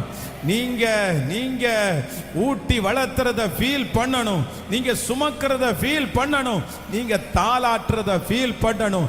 அந்த அனுபவத்தை எங்கள் ஒவ்வொருவருக்கும் நீர் தரப்போகிறதற்காய் ஸ்தோத்திரம், ஸ்தோத்திரம், ஸ்தோத்திரம். கோடி நன்றி அப்பா, நன்றி ஆண்டவரே. இந்த 100 நாட்கள் ஜெபத்தையும் நீங்க அங்கீகரிங்க ஆண்டவரே. விரோதமா எழும்புற சக்திகள் இல்பொருள் ஆவதாக ராஜா. நாளைக்கு ஞாயிற்றுக்கிழமை 35வது நாள் முடிக்கும் போது உங்க பரலோக மகிமையை நாங்க உணரணும். அதற்கு எங்களை திடப்படுத்துகிறதற்காக ஸ்தோத்திரம் அப்பா. பிசாசு வெட்கப்பட்டு போவானாக, அவனுடைய கிரியைகள் அழிவதாக. பா, இங்கே எழுதப்பட்டிருக்கிற ஜெப குறிப்புகளுக்கு ஒரு பதில் உண்டாவதாகப்பா. இந்த சத்தத்தை யாரெல்லாம் கேட்கிறாங்களோ அத்தனை பேருக்கும் ஒரு அற்புதம் நடக்க போகிறதற்காக நன்றி. தொடர்ந்து உம்முடைய மகிமை எங்களோடு இருக்கட்டும். நாளைக்கு நடக்கவிருக்கிற 2 பரிசுத்த ஆராதனையும் ஆண்டவர் ஆசீர்வதிப்பீராகப்பா. பிள்ளைகளை பத்திரமா கொண்டு வாங்க ஆண்டவரே. நல்ல வார்த்தைகளால் எங்களோடு பேசுங்கப்பா. நன்றி. உங்க கரங்களில் தாழ்த்தி நாங்கள் எங்களை சமர்ப்பிக்கிறோம். எங்க திருச்சபைக்காக, இடத்திற்காக வாங்கப்பட்ட அந்த கடனை கட்டி முடிக்கிறதற்கு ஆண்டவர் ஒரு உதவியை எங்களுக்கு நீர் அனுப்புகிறதற்காக உமக்கு ஸ்தோத்திரம் ஆண்டவரே. நீங்க அனுப்புங்கப்பா, நீங்க ஆட்களை எழுப்புங்க ஆண்டவரே. அந்த காரியத்தை வெற்றியாய் முடிக்க உதவி செய்யும். இந்த பைபிள் காலேஜ் துவங்குற அந்த ஊழியத்தை கர்த்தர் கனப்படுத்துங்கப்பா. அதற்கு புத்தகங்களை கொடுக்கிற பிள்ளைகளை கர்த்தர் ஆசீர்வதிங்க, உதவி செய்கிற பிள்ளைகளை கர்த்தர் ஆசீர்வதிங்க. உங்க கிருபை தாங்கட்டும். இயேசுவின் மூலம் ஜெபம் ஏறெடுக்கிறோம் நல்ல பிதாவே. என் ஆத்துமாவே கர்த்தரை ஸ்தோத்திரி, என் முழுவதுமே பரிசுத்த நாமத்தை ஸ்தோத்திரி. என் ஆத்துமாவே கர்த்தரை ஸ்தோத்திரி, கர்த்தர் செய்த சகல உபகாரங்களையும் மறவாதே. ஆமே. நம்முடைய ஆண்டவராகிய இயேசு கிறிஸ்துவின் கிருபை, பிதாவாகிய தேவனுடைய அன்பு, பரிசுத்த ஆவியானுடைய அந்யோன்ய ஐக்கியம் நம்மனோடும் இன்றும் என்றும் சதா காலம் கூட இருப்பதாக. Amen. Hallelujah, hallelujah, hallelujah. Praise the Lord.